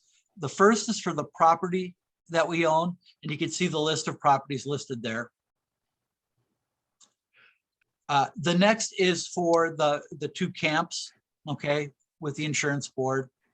The third is for the conference vehicles, the vehicles that the conference owns that are provided to the ACMs and the conference minister. And the last is for the vehicles that the camps own. So those are the 4 insurance policies that we have and track and manage on behalf of the conference. I'm going to assume there's no questions about that. Let me go on and I'll go to property. So at the moment, we have 2 properties for sale. I'll go into those quickly here in a second. 2 that we anticipate going on the market in the near term, and 1 in which we have a financial interest in. In other words, we hold a mortgage that is being paid to the conference as part of what we've been doing. Okay, the 2 that are on the market right now, 1 is in Berwyn, and based on our meeting earlier this week, it looks like we may have an offer coming in soon. We have a verbal on that, which is good news. We don't have the written contract yet. I've not seen that. The second property for sale is the former St. John's UCC up in Evanston, and we actually did receive a written contract for that one earlier this week. We had a special meeting of the property committee earlier this week to review that. We provided a counter offer, and so that's in process of being negotiated right now. The sale of the former St. John's UCC Church in Evanston, Illinois. So good news there. The 2 sales looking ahead are the former Watson Park UCC, Namaste UCC Church. We're in the process of getting the deed in order for us to put that on the market. And then the other one is in Joliet, which we do have the deed for, and we're just doing some socialization of that prior to putting that church on the market as well. The last church, the one that we have the financial interest in, is a Maranatha Evangelical Pentecostal Church in Malta and a parsonage in Malta. And it was a tough sale. What we ended up doing is the Maranatha folks, when they bought it, they paid for half the value of the property, and now we hold the mortgage for the other half, which they're paying us, and they've been doing a good job of paying that on time. I'll pause for a second there and see if there are any questions regarding property. Okay, I'll keep going. Okay, so now we're into the budget review. So typically when we think about the budget and what we're voting on, what we're reviewing, it's the general operating budget, the conference budget. But I actually am showing you 4 budgets here, and I'll go through them individually. It's the general operating budget, it's the 2 camps, 2 and 3, and the last is TPERC, and that's relatively new for us to have this kind of transparency and insight into where the money is and where it's going within TPERC. Okay. Hey, Bob. Yes. Let me give you a second to take a break and mention back to the camps for a second. We did make it clear that in the camps, if they are in a deficit situation at the end of the year, the deficit will be taken out of their reserves, which is fairly new. We haven't done that in the past. So they are holding their own, and they are able to take that out of their deficits. So that's something that, as you look at the budget, understand that as well. Yeah, that's good, David. Thank you. And the last 2 years, particularly for camps, have been such an anomaly. It's hard to, project like what is the current deficit mean for the future wellness of the camps. We'll see. I think they're doing a good job of marketing and getting the word out there about the camps, as you can see with the non-church activities and things like that that are happening there. So 23 will be interesting from a camp perspective. Any other questions about camps or what we've gone through so far? Okay, I'll keep going. Okay, looking at the general operating budget for 2023, let me just kind of familiarize you guys with what you see here. First off, in the left column, as you look at it, the left column, the revenues, you see those 10-digit numbers or 9-digit numbers 001-400-100. Those are the lines of accounting within the ACS enterprise accounting software that we use. So this budget matches right with our accounting software, which really helps with the efficiency and transparency of our transactions, incoming money and outgoing money. So headings and accounts. So that's what you see on the left. The next column that you see, it says year-to-date actual. This is through August, again, 66.7% of the way through the calendar year. So you can see how what we're budgeting for 23 and also what we're budgeting for 22, how that aligns to the various lines of accounting that you see there. Okay, 22 budget for comparison is the third column. And then the last column, the one on the farthest right, is the proposed budget. I'll go through revenues here real quick. Our church's wider mission, if you notice, we're keeping that essentially the exact same number that we had in 22. So we feel that that's conservative and prudent in the best sense of those words. Bob, Yep. can you zoom in a little bit? Make it bigger? Yes. Let's try this.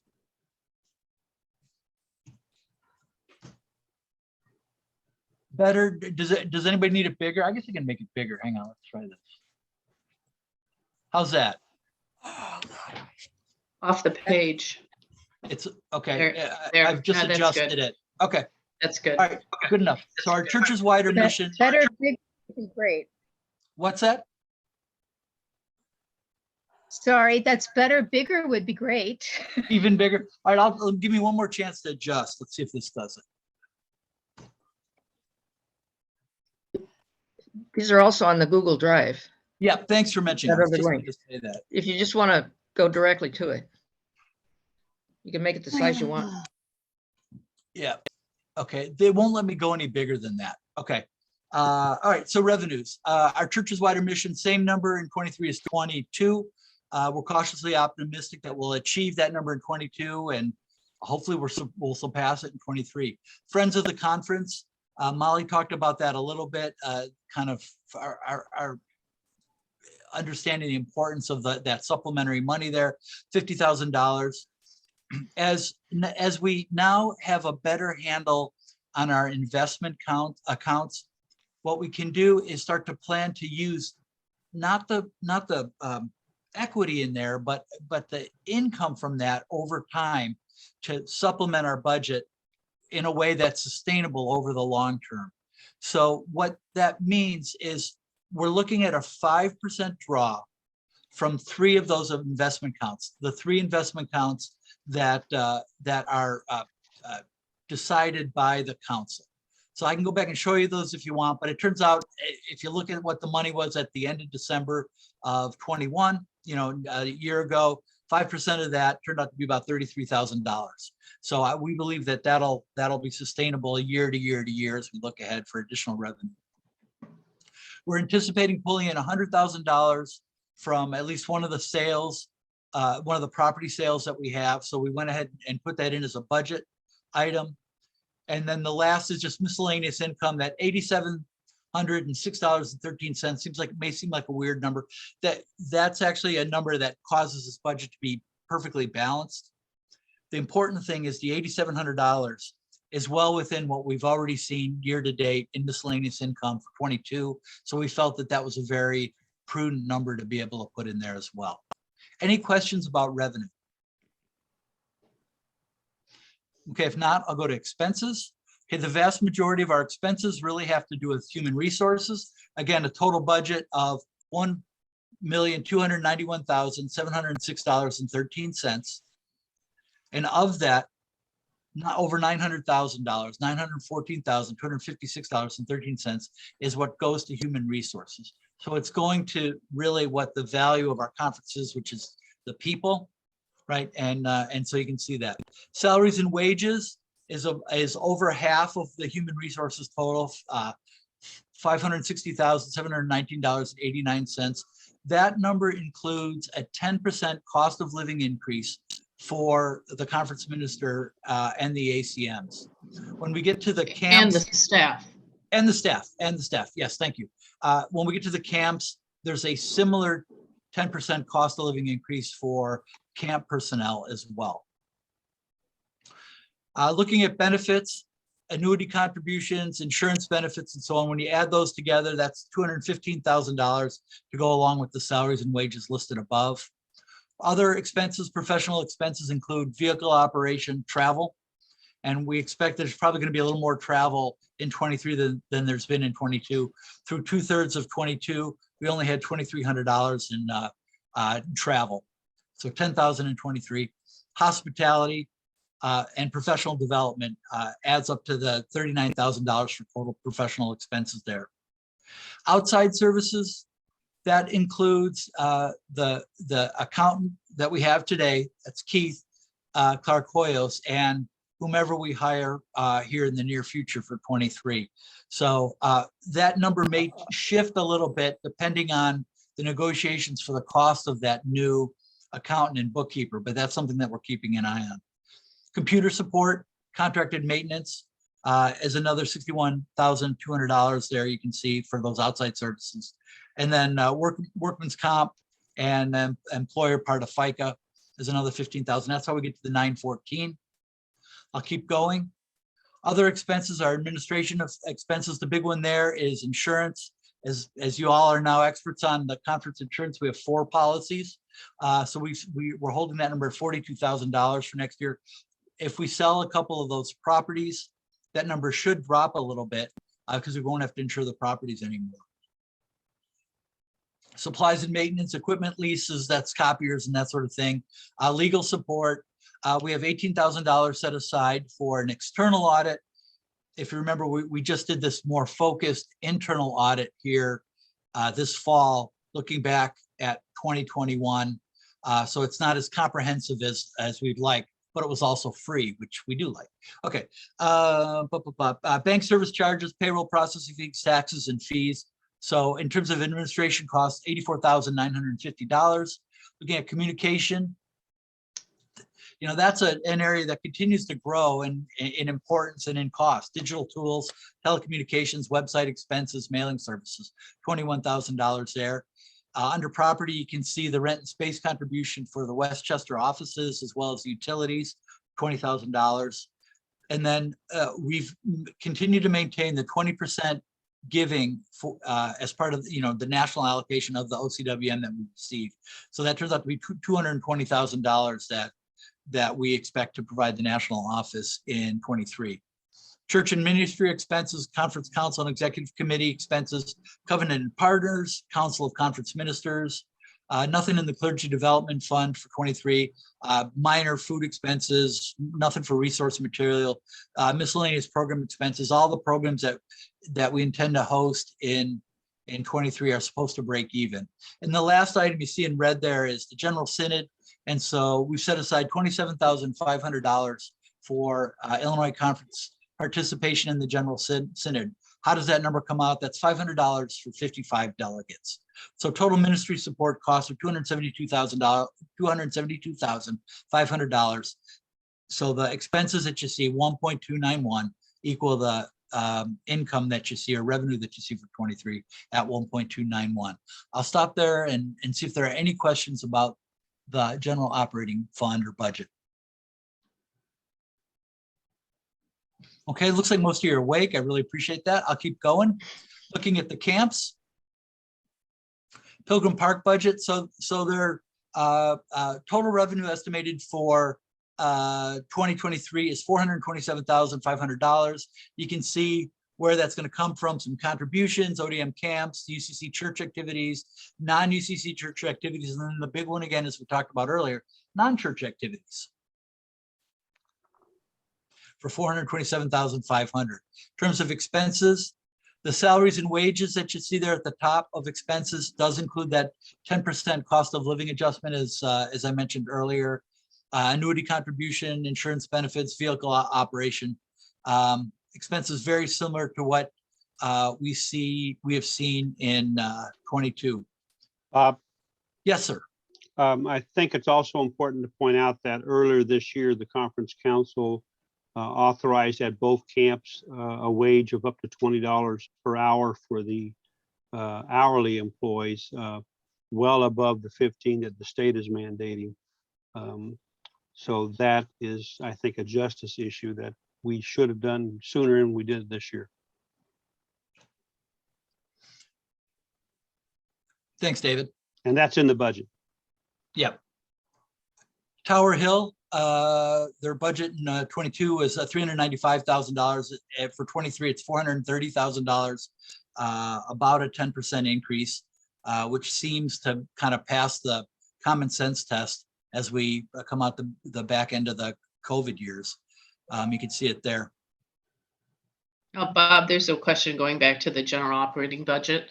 Okay. So there is a line on the in the actuals for unreconciled credit card expenses. Those are, so we are still, we pay our credit card bills on promptly. And if we do not have the, and we are always 1 month in arrears with getting the proper documentation for the expenses. So we pay the bill, but then in the following month, we get all of the information back from all of the credit card holders so that we can move the expenses out of unreconciled credit card expenses and into the appropriate expense account for each of the individual transactions.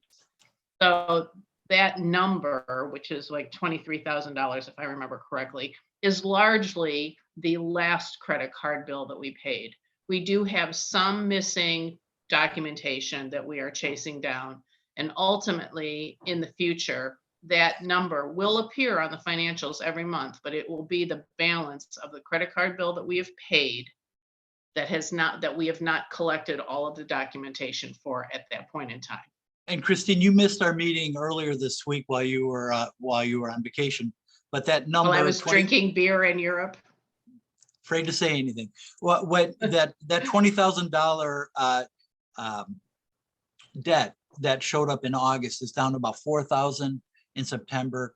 The other big thing that's happening with the credit card usage within the conference is we've gone to this new software called Expensify, and we think that's going to help our tracking receipts and the movement of the money for the credit card. So again, so it's a little bit of a learning process for everybody, but as we're learning that process, what we've tried to do is raise awareness of the importance of turning in receipts and getting those bills paid on time. Yeah. Other questions? I'll pause for a second here. I'll go back to Tower Hill here in a second. Any other questions about, we've gone over a lot of material pretty quickly. Okay, if not, I'll continue. Okay, you may want to look away if you're prone to seasickness for a second while I flip down.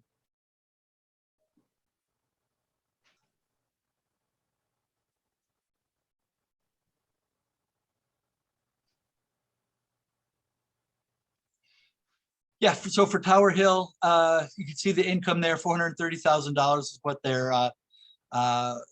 they've been approved in terms of budgeted revenue. Expenses, David talked about the $20 for the hourly wage, 10% increase for the salaried employees. Same setup as you saw for Pilgrim Park, right? The annuity contribution, insurance benefits, professional expenses, outside services, employer paid expenses, administration, and fees. Right, so their total expenses come out to be $415,383 in their budget. So there's about a $15,000 planned surplus there is what Tower Hill has proposed. Okay, I'll continue on. The last budget to look at is TPERC. So for 23, what we're looking at bringing in from the Lilly Endowment, again, it's money we already have, but that's going to go for budgeted purposes into this to get the budget balances, $212,000, right? With TPERC buy-in fees, a little bit of interest income as well. So $219,000 for income for TPERC. Expenses, the vast majority of that is salaries for the director and the coaching coordinator. And then for the other persons that take place in the events, like the mentor coaches, the CCOP groups, the clergies of practice, and so on. And then Summit Learning event of $15,000, a Summit venue, $11,000, and down the road. So total projected direct expenses for 23 is $202,672, with then another $16,500 in indirect expenses, a couple of new computers for the TPERC team, telecommunications, printing expenses, record keeping, and so on. So our expectation is by the end of 23, assuming this budget is fairly accurate, is that there should be leftover resources in that UCF fund for future TPERC activities, somewhere between $250,000 and $300,000. Okay, and I will stop there unless we need to go to the backups. So any questions about the financial reports or the budgets as presented? Not a question, but I just want to comment that again, the camp budgets and the general budget are budgeted to be balanced next year and not deficit. The TPERC is not a balanced budget because the income has already come in, but the TPERC, Melody and Michelle both did a great job of managing over the last 5 years. Next year will be year 5 of TPERC. So it was initially a 5-year grant. The bottom line there is we will have enough funds to be able to go at least 6 years with that.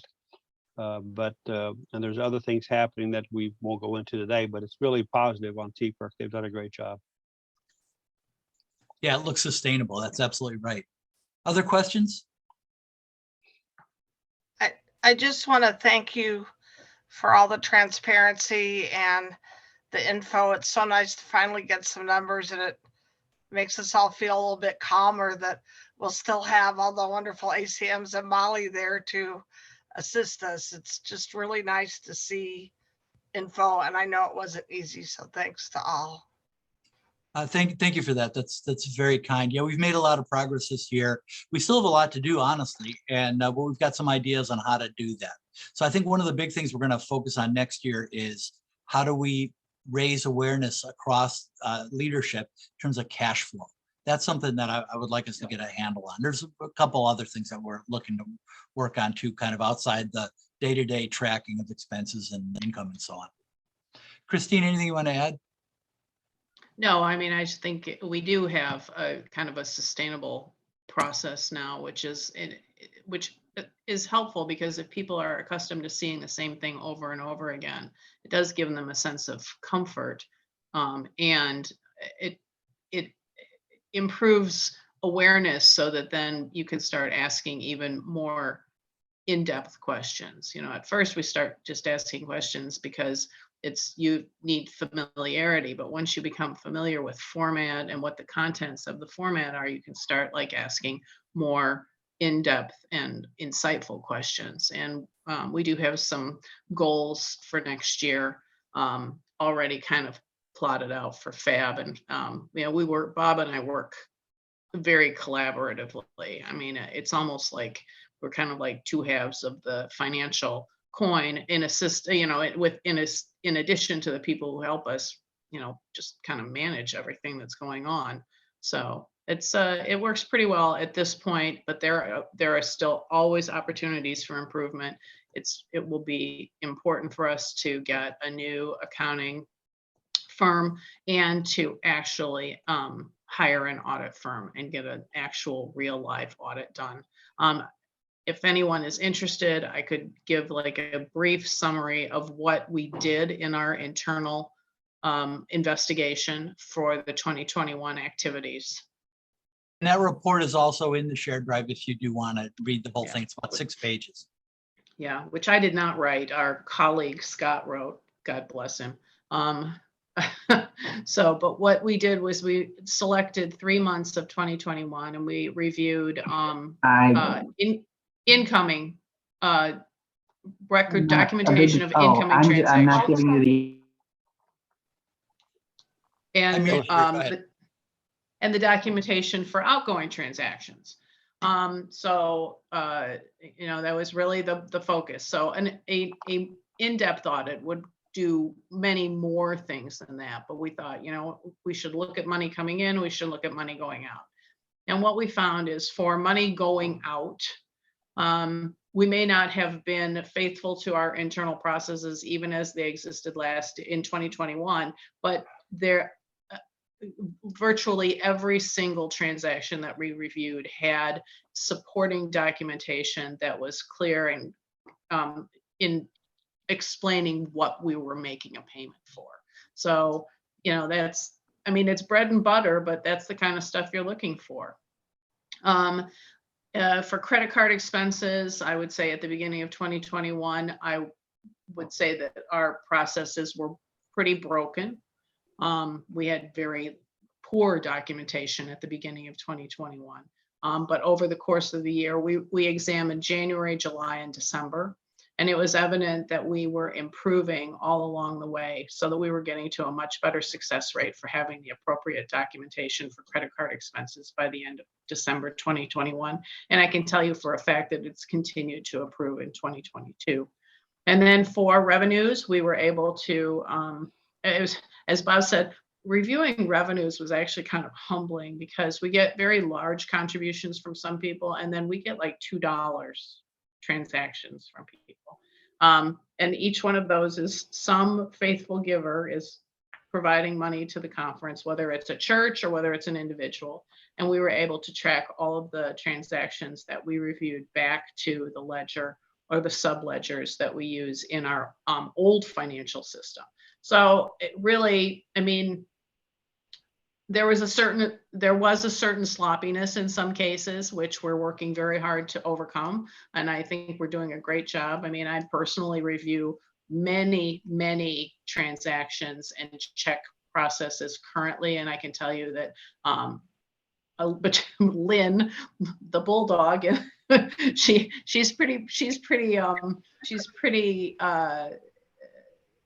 adamant about adequate and complete documentation. So we are in a much better situation now going forward. And I have every confidence that when we do have an audit for 2022, of course they will find something, but there's nothing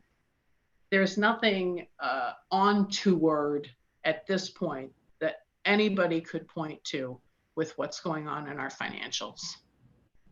And we're not going to have the amount of journal entries that we've had in the past at the end of the year. This is probably a good time to point out that we did implement the Realm system this year, which made a huge difference in how we do our accounting and making things easier and more consistent. And Bob, I don't remember if you mentioned it, but it's worth mentioning again, the accounting procedures, financial procedures that were implemented at the beginning of the year as well. With the committee that you headed that reviewed and updated our financial the policies. handbook, yeah. Yeah, I think that's important to mention as well. Yeah, absolutely. So thank you for mentioning that. So the internal audit is really kind of a progress report in terms of how we're doing on our financial transactions.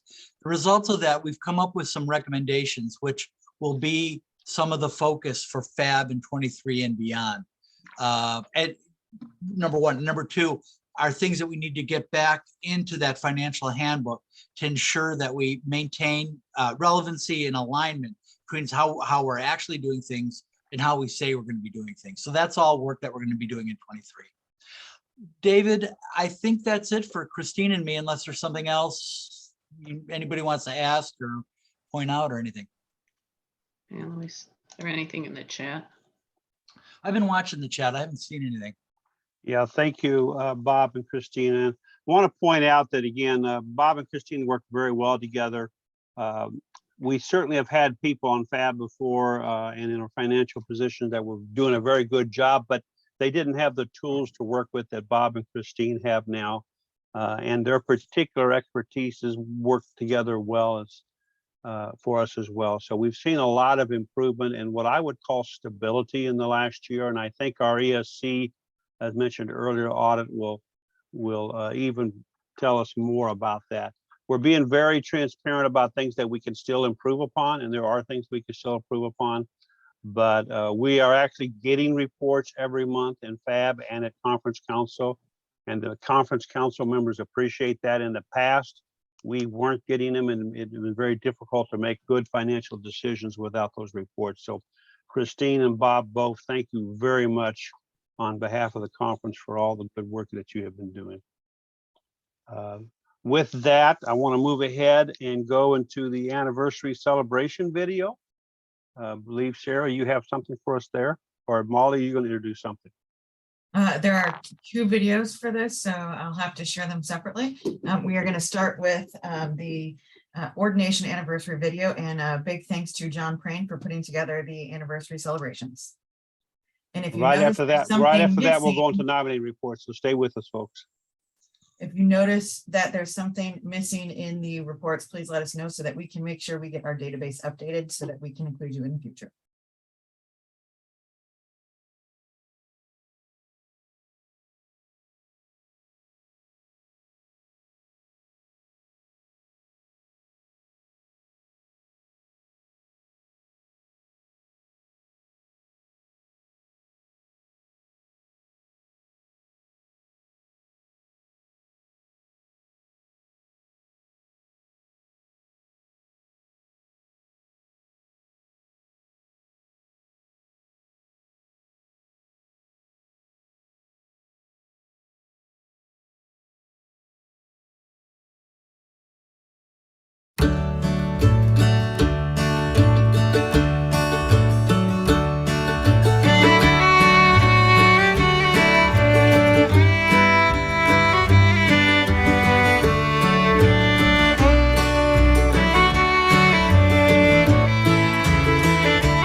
I think next we're going to have the anniversary of the churches.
All right, good to see that we've been very active in the last year, and apologies to Barbara Lorbach and Hank Fairman for their 20 years. We missed that. We apologize for that. Now we're going to have the necrology, I believe.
Thank you, John Prine, for that. That was very well done. We appreciate that. Hopefully we didn't miss anybody.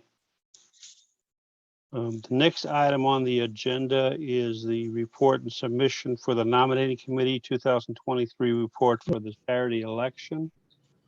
This will be, again, the election will be held tomorrow, but we wanted to present it to you today and answer any questions we might have. Eric, Quinny Bernard, are you available? Can you hear me? You're echoing, yes. Really? Yes. Is it okay? That's an echo. Can you hear me? Can you hear me now? Yeah, it's better. I'm having some computer problems. I can't get my camera on either, so there we go. Technology. So, okay. Am I okay? Yeah, a little bit of an echo, Eric, but I think we can hear you okay. Okay. I took my headphones out. Okay. Go ahead. Go ahead, Sarah, and put that on the screen, please.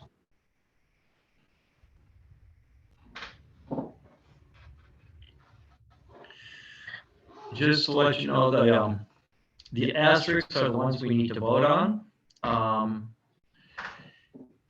There are several that are taking a second term, such as Nancy and Christine. So we're voting on that. We have new people that are coming on: Donna Freeman, Carol Hoke, Tom Bear Schaefer.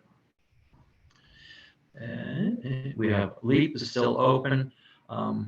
If you look at it, trying to get someone from Prairie to be on LEAP or special assistant, so we have at least representation. So I've been waiting for a phone call. If not, I'll pursue a different avenue unless you have somebody that you want to submit, I guess. So, I want to thank the people who say yes. That helps. We get a list of names, and like this year, I had a list of about 10 names to work with, and I had one yes. So then we have to start searching. So you can't make people do it, but I do appreciate what people do. There you go.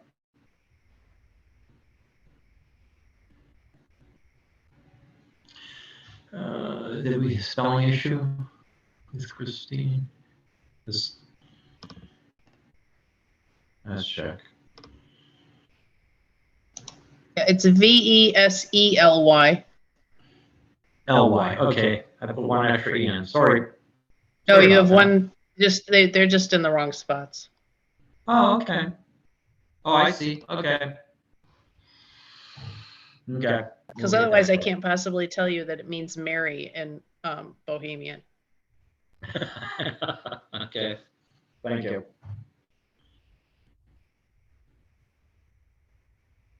McCure, not McClure. It's McCure. I saw that in the. It's actually not an L in there. Eric, to clarify, Nancy Fraley was taking over Bill's Right. slot, and this- that would have come up this year anyway. So she'll be a 2-year term. Christine Vesely took over Ernie's spot for a year, and then she'll be a 1-year term until next year. That is correct. Because the treasurer and, according to the Constitution, secretary and treasurer alternate on their elections. But this year they're both up because they were both appointed this year.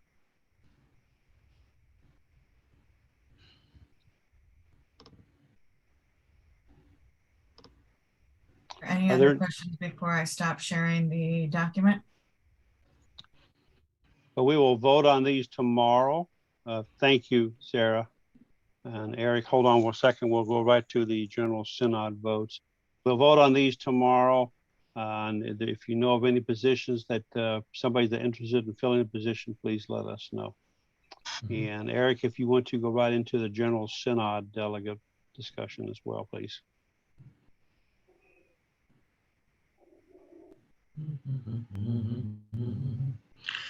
Okay. 2 years ago, we were making a move to change the number of delegates from each association. But 2 years ago was it got a little squirrely with the online and stuff, so we had a little confusion. But what we had decided, and the conference council had decided, was that the four associations will have 10 delegates and CMA will have 14. And it will be broken up in classes. This was notified a couple of times during conference council meetings, and then in June I called and spoke to the chairs of each of the associations to tell what the breakdown of what their delegate numbers would be. So for Fox Valley, Western, Eastern, and Prairie, you need 5 delegates for 2023, and 5 delegates for class of 23-25, and then CMA 7 and 7. So there's a bit of confusion yet, and we'll have time. We got to get this in fairly soon to the National Office of General Synod. But these are the delegates. There are some gaps. So I'll leave that up to the associations to figure out, but that's where they come from. There you go. Keep going. And it's in Indianapolis. It's really not too far of a drive. And a good place to go.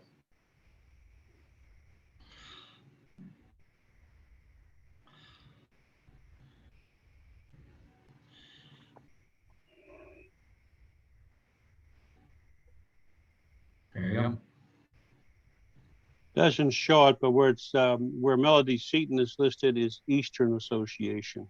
She is right here. If you see the General Synod down below, you'll see Melody Seaton, Mark Jacobs, Barb Lorbach, Steve Mund, which is since this was submitted, we got to clarify Steve Mund is going, and Katie Quinzel, that group. She's in Eastern. Right. It doesn't say Eastern. That's why I was pointing that out to everybody. Yeah, I don't know why. I guess I knew what it was. So that's Eastern.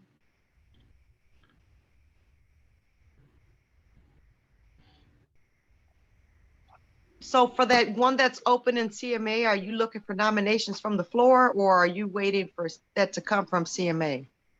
That will come from, I don't know how you want to proceed with that. It should come out in CMA, so. But CMA if what we would recommend is you get a hold of your CMA moderators tonight so that we can add that to the ballot tomorrow.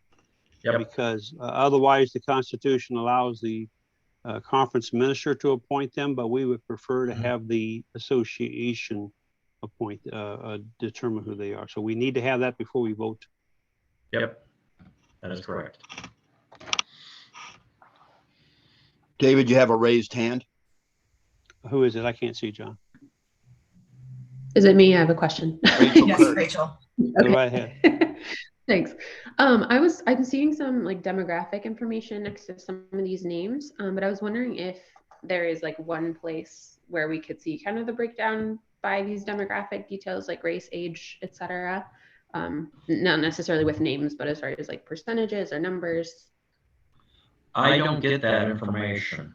Yeah, that goes into the conference office when everyone fills out the conference forms. All what I get is the names. Yeah, Naomi will put that together, Rachel. Yes. And before Molly would pick any other people, she would try to match that us because we do have numbers we try to reach with that. In terms of youth, I don't have it in front of me, but I'll try to get that before tomorrow in terms of youth delegates and everything. We're just running a little late because we're still missing a lot of names. So it would be very difficult to do it today, but before the complete slate would be filled out, we would be looking at that. Thank you for bringing that up, by the way. Yeah.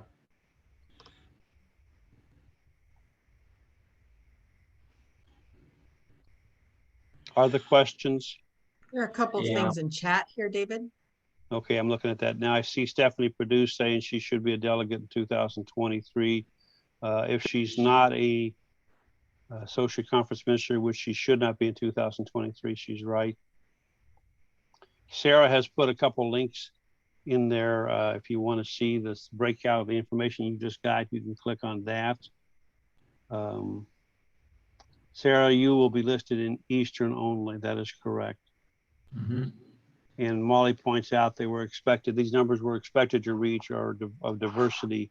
We'll be reviewing before, once we're done with this, and anything else is done for any openings we might have. But the Constitution allows us to have the associations pick them first, so we're trying to do our best to let them do that.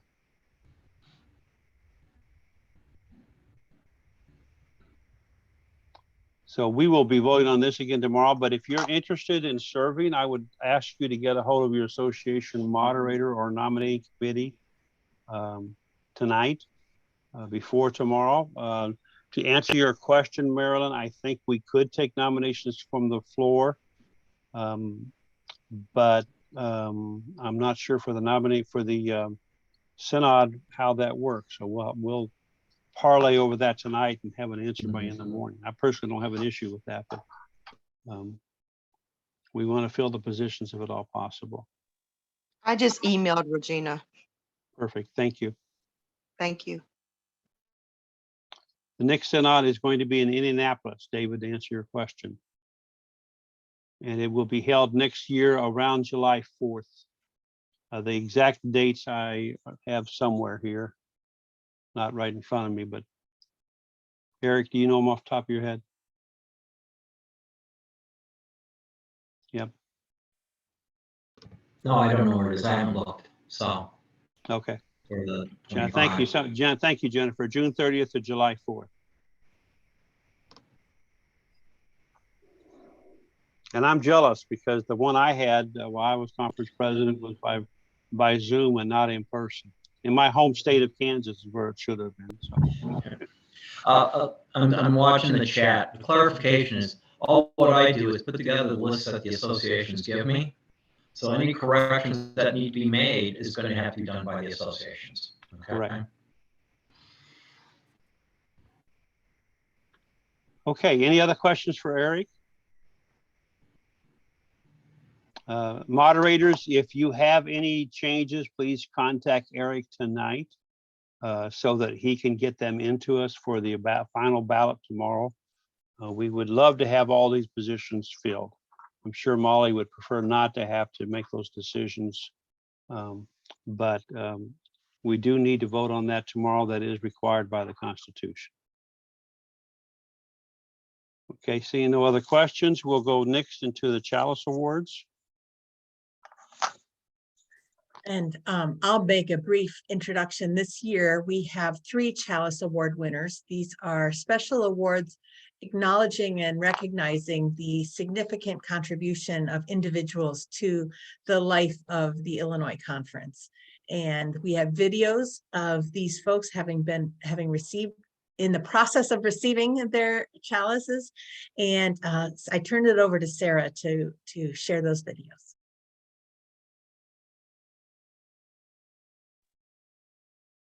The first presentation is for Gwendolyn Kirkland.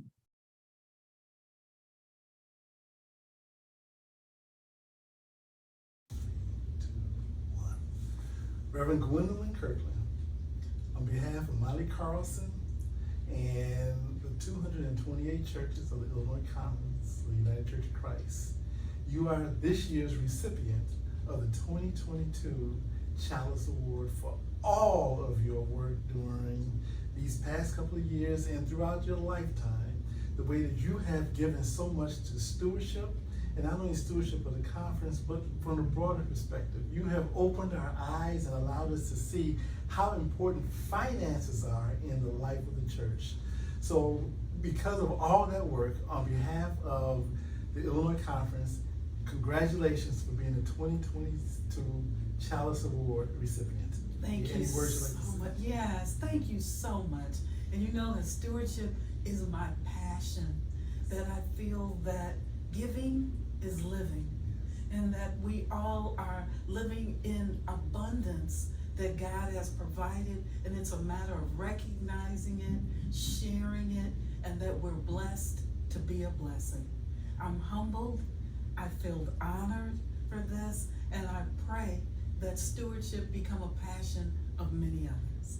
Thank you. Amen. God bless you and thank you. God bless you.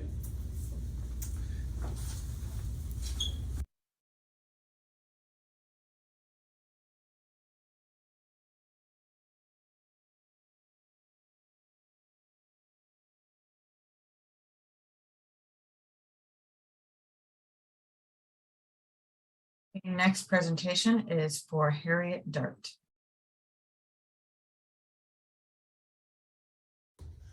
Reverend Dart, on behalf of the Illinois Conference, Molly Carlson, and our conference minister, and the 228 churches that make up the Illinois Conference, I'd like to award you the Chalice Award for all your undying work, for all the justice work, and for the pastor that you have always been to those who need you in the time of transition, to the legacy that you have, legacy churches that you've helped minister to, and to those that are needing your words.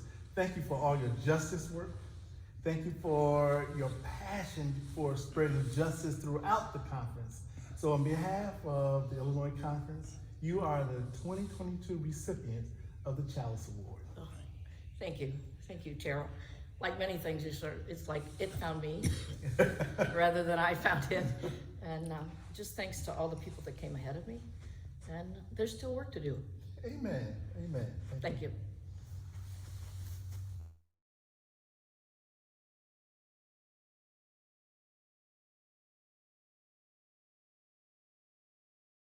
And our final Chalice Award winner is Roger Dart.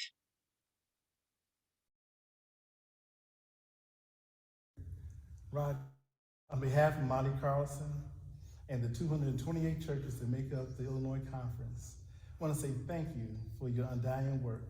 You are awarded and a recipient of the 2022 Chalice Award for all of your undying work, particularly and specifically to your disaster relief and all the blood and sweat and tears that you put into that to nurture those who are in need in a time of need. Thank you for all that you've done and all that you're doing. And please accept the 2022 Chalice Award from the Illinois Conference. Thank you, Reverend Murph. This is something I never anticipated, and I have admired those who have gone before us who have been recognized in this way. So it is a particularly delightful moment for me. Thank you very much to the conference and to everybody who makes it possible. Amen. Amen. In gratitude for the ministries of all three of our outstanding Chalice Award winners this year, Gwendolyn, Harriet, Roger, I am so grateful for you and all that you bring to the Illinois Conference. Well-deserved, good and faithful servants. Today, we also would like to recognize David Holston. David has served as the conference president for little over 2 years, almost 2.5 because of the change. He was elected into this position the same meeting where I was elected into my role as the conference minister. I was able to visit him in his home a couple of weeks ago and recorded giving him a special memento of our appreciation. We have a video of that.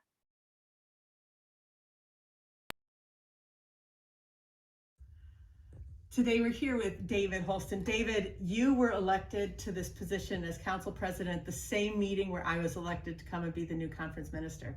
So my first 2 years in this role, we have been side by side. Every Monday we have talked, with few exceptions. Some of them we have disagreed. Many times we have agreed. True. We have come together to better outcomes. I've always known that your heart is concerned about what's best for this conference. And I think together we have done better than either one of us would have done. Stronger together. Stronger together, that's Stronger right, together. that's how we've been. We've been through so much. This has been a difficult season to serve as council president, facing a financial crisis, changing in staff, COVID pandemic, life, the world has been a really difficult time, and you have served with perseverance and consistency and passion and compassion, and I'm just so grateful. And in recognition and in honor of your service as council president, we'd like to offer you this plaque, which includes your very own permanent, you never have to give it away, gavel, and just a short statement of our appreciation for all that you have offered. And I extend my personal appreciation for having served with you, alongside you in this first 2 years of my ministry here, and I look forward to how our paths continue to cross. Thank you, Molly, and thank you to the conference for allowing me to serve. It's been an honor.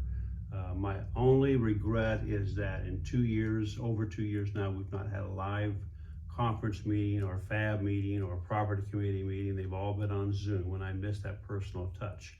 So I'm looking forward to seeing all of you in person soon, and thank you for the opportunity to serve. The great news is, when we get to meet in person, you can just be a participant and don't have to be in charge. You can relax and have fun. That is true, Molly. We'll look forward to that. Thank you. Thank you so much.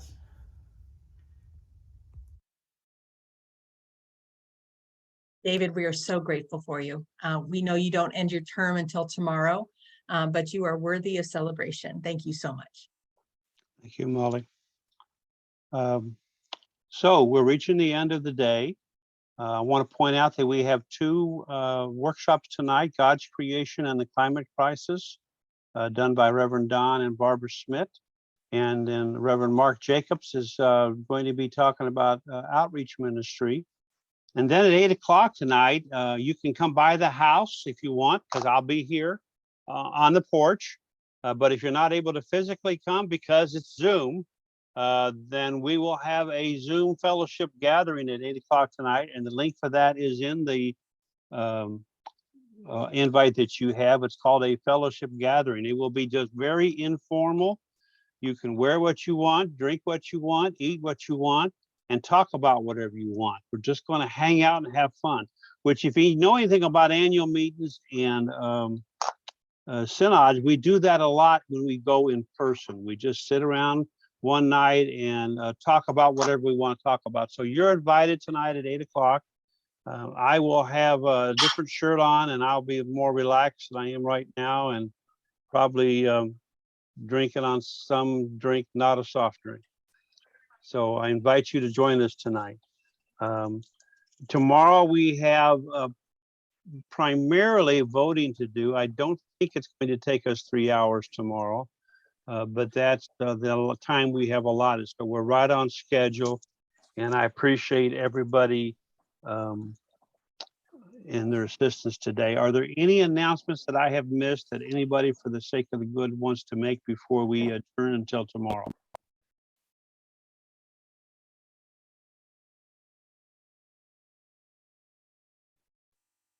If not, we stand adjourned until tomorrow morning at 9 o'clock. Have a good evening, and thank you for Sarah in particular for all the work you have done. You're the quiet person behind the scenes, making everything is posted and do everything. Thank you, Sarah. Let's give her a big hand. One more day, Sarah. One more day. Thank you, folks, and good evening. Bye.